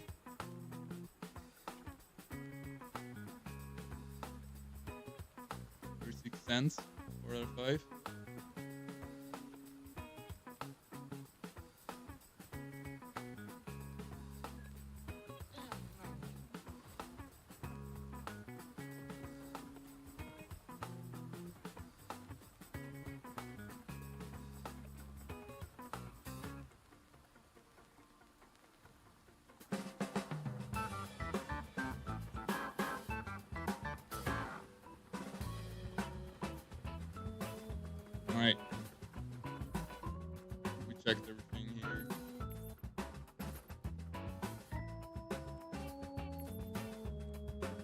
here, and the rest is the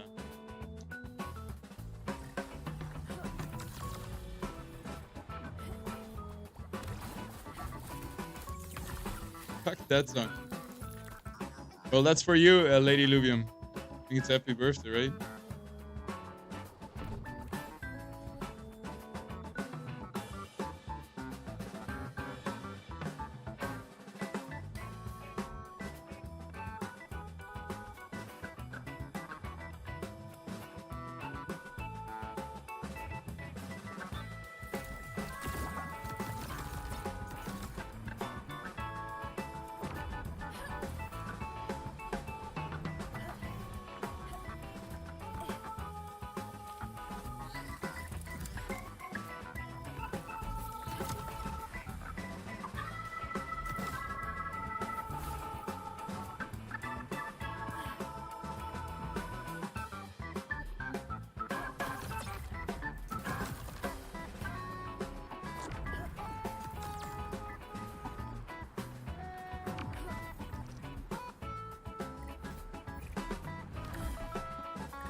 Alright, okay.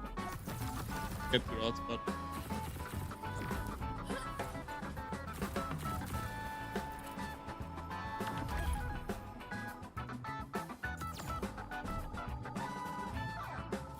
Green.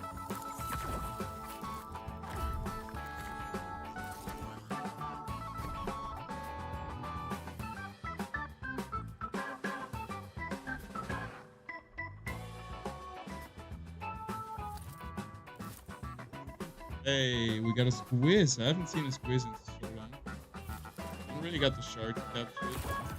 That's perfect stuff. Yep. Bunch of trains lingering around.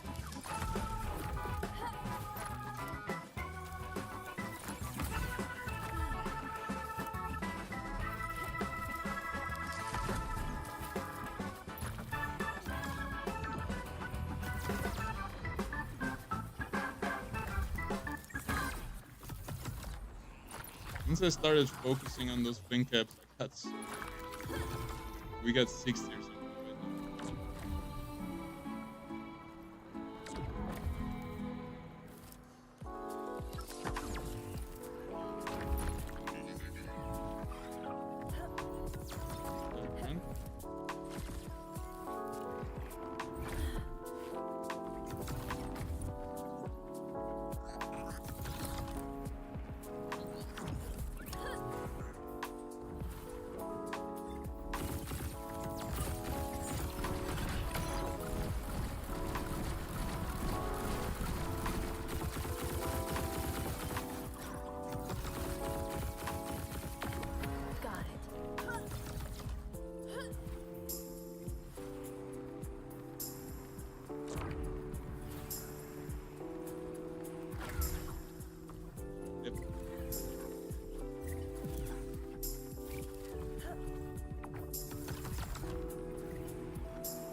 Pretty empty in here. Usually there's so many mines.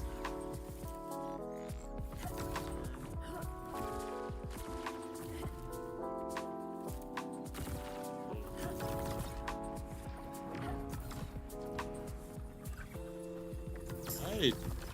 I mean, this quiz is all we're getting out of here.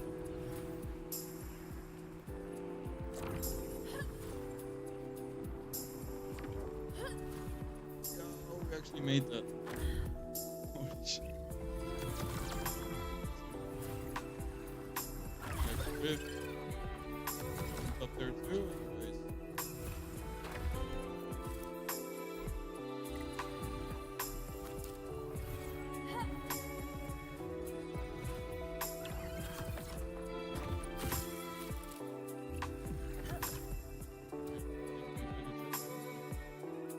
here.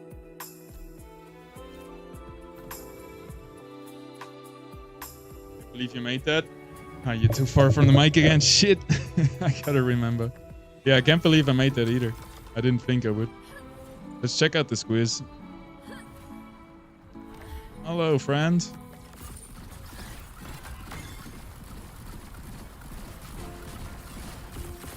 How we doing, man?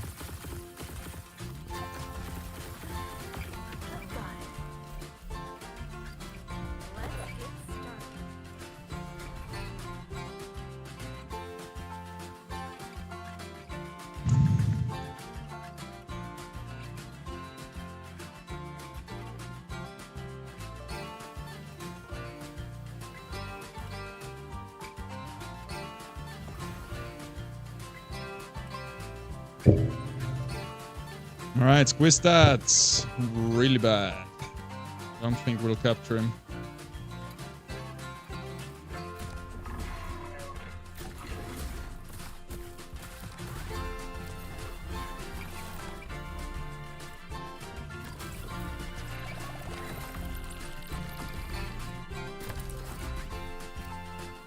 Also a pretty small fight, so I don't want to use brains on this one. I guess we're gonna use one tier 4 shard. That would be worth it. Lower price of tier 5 is still $2.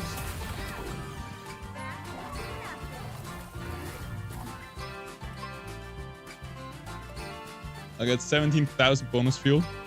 Nice.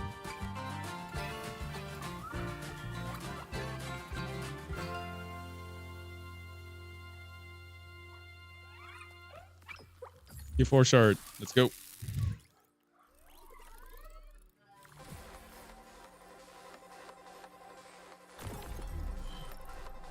Meh.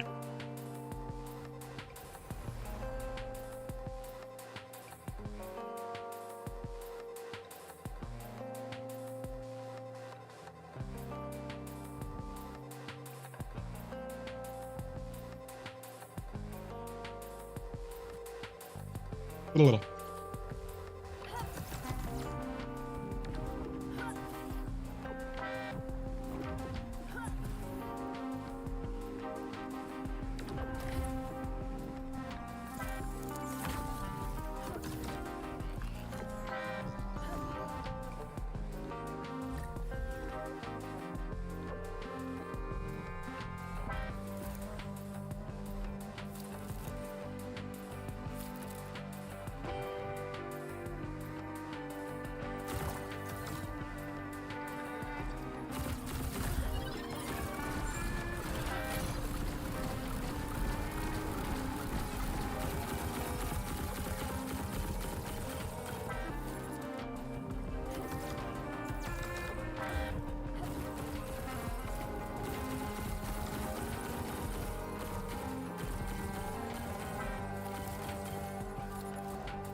There was a Ripper somewhere, I think.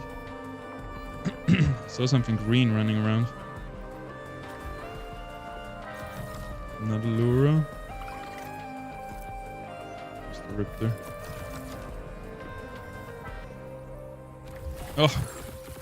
Ripper is. I thought it was a Ripelands again. Like I lost the other day 2 Ripelands in a row.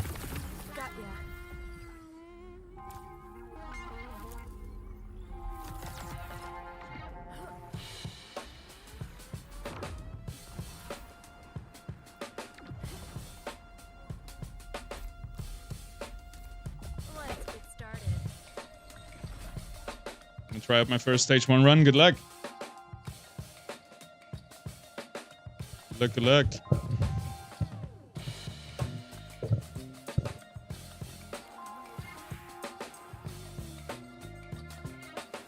Shit stats.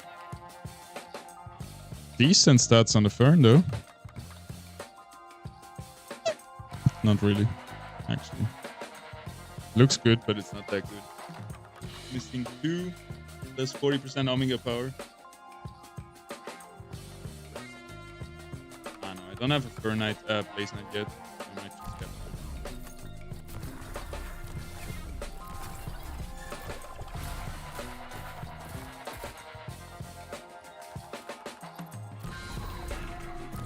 that. Easy fight again.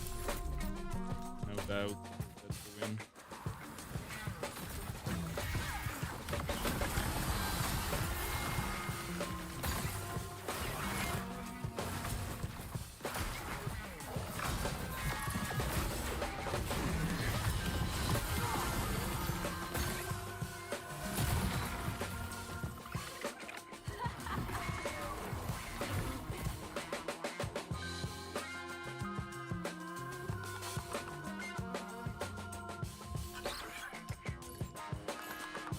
Are we lucky this time?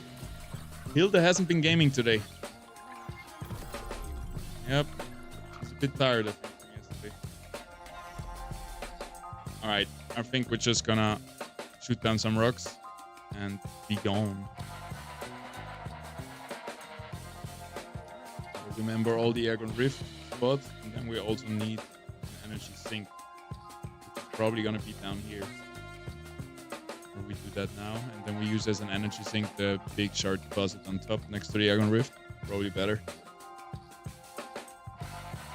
Come on, loading screen. We're on tight schedule.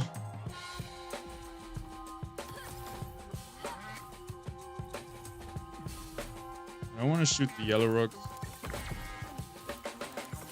Still hoping that we can get 2 big shards.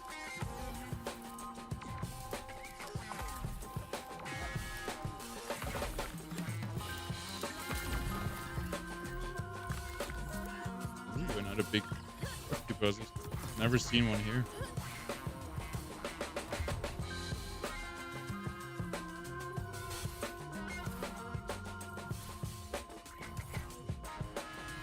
Yellow.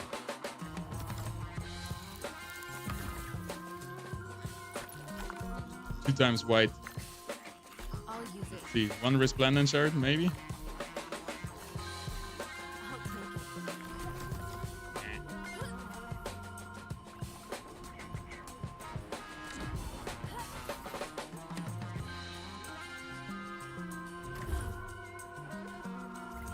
Entry to the cave.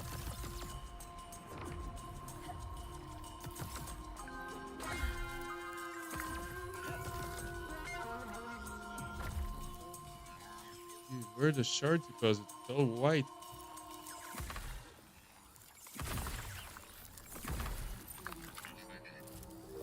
Alright.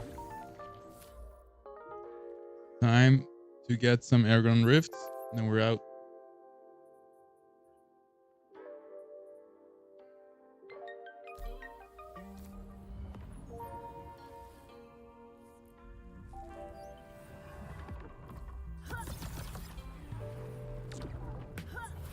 Must be one over here.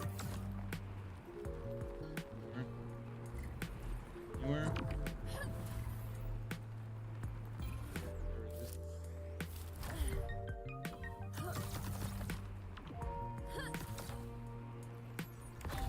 And there is one here.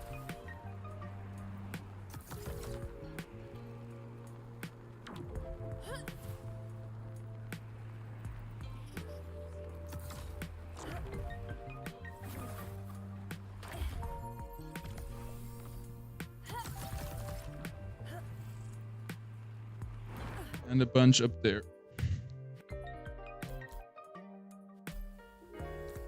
Nice.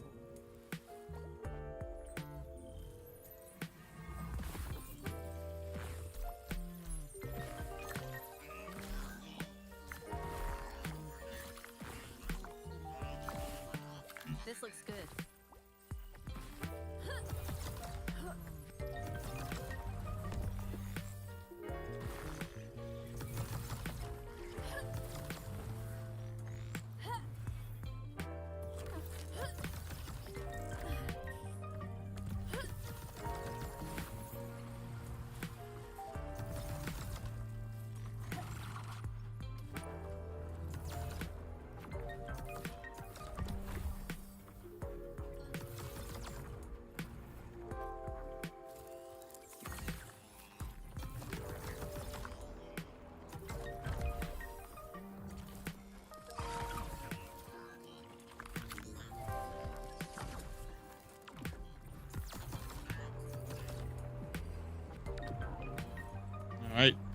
that's all.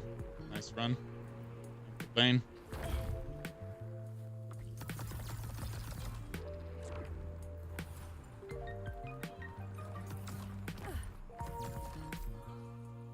Wait, one more.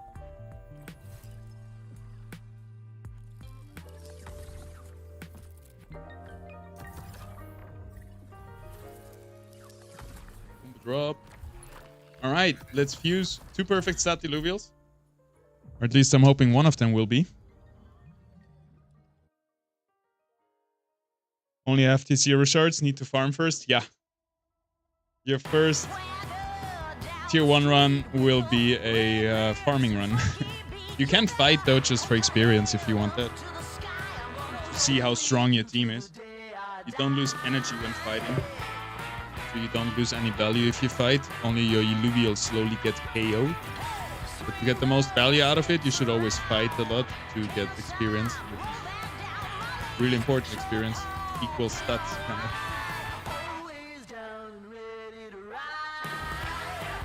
Alright, let's see which shards we need.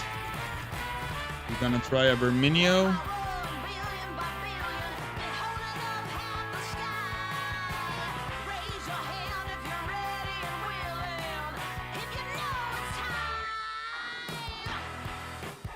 We got the shard for that. And then we're gonna try that to be.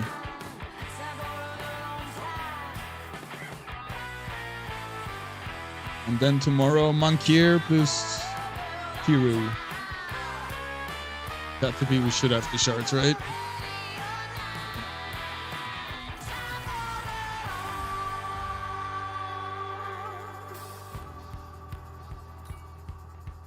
And did we get Resplendent shards? Nope.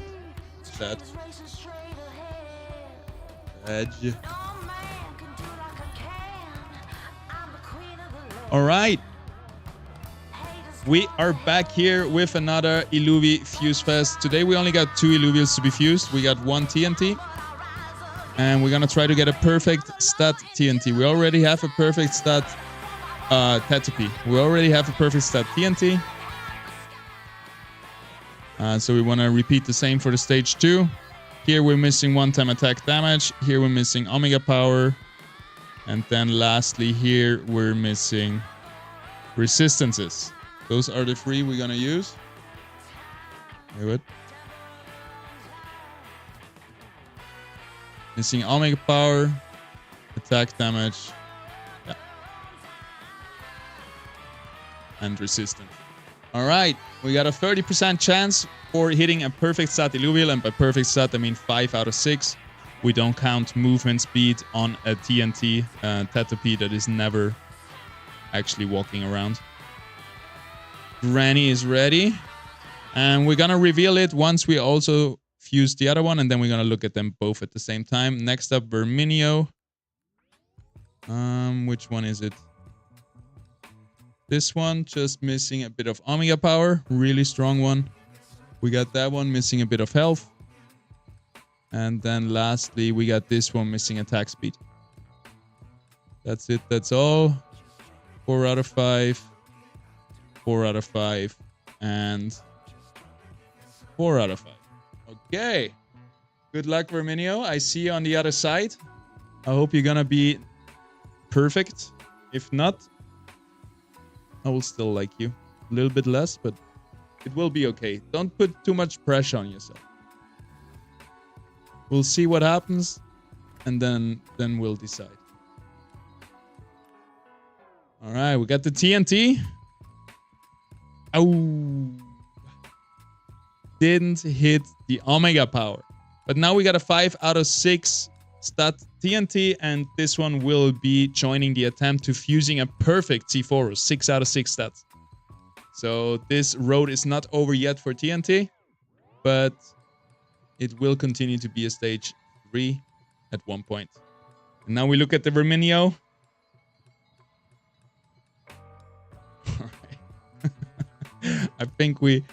I think this was very lucky in the way that it was really hard to actually hit none of the perfect stats. And actually, all 4 stats that could have been not perfect are not perfect. So This is probably a 10% chance of getting such a bad Verminio with the ones we used. Hey, but I'm happy about the TNT. This is huge. 5 out of 6 is definitely worth something, and we're gonna use this to use a perfect C4. Sometimes you win, sometimes you lose, and sometimes it's meh. But that Verminio, that was a kick in the butt, in the nuts. That was rough. We had the same yesterday with a Monkier. But yeah, thank you everybody for tuning in. I'm gonna call it here. It was a really nice stream. Thank you for participating. Thank you everybody for using also my code. I know a lot of you do, and I really appreciate it, because I know a lot of you people go to profile, account settings, put in PASS as the referral code, PASET, and that will help me out. Doesn't cost you anything. Thank you very much. Make sure to renew it every 30 days. And yeah, come back tomorrow for more degenerate Illuvial shopping and buying, for more perfect Illuvial stat fusing, for daily quests and more. Have a wonderful day, wonderful evening, a wonderful good night, good morning, wherever you are in the world. I know we got a very international community, which is really cool. And I see you in the next one. Peace out, guys. Mucho gusto.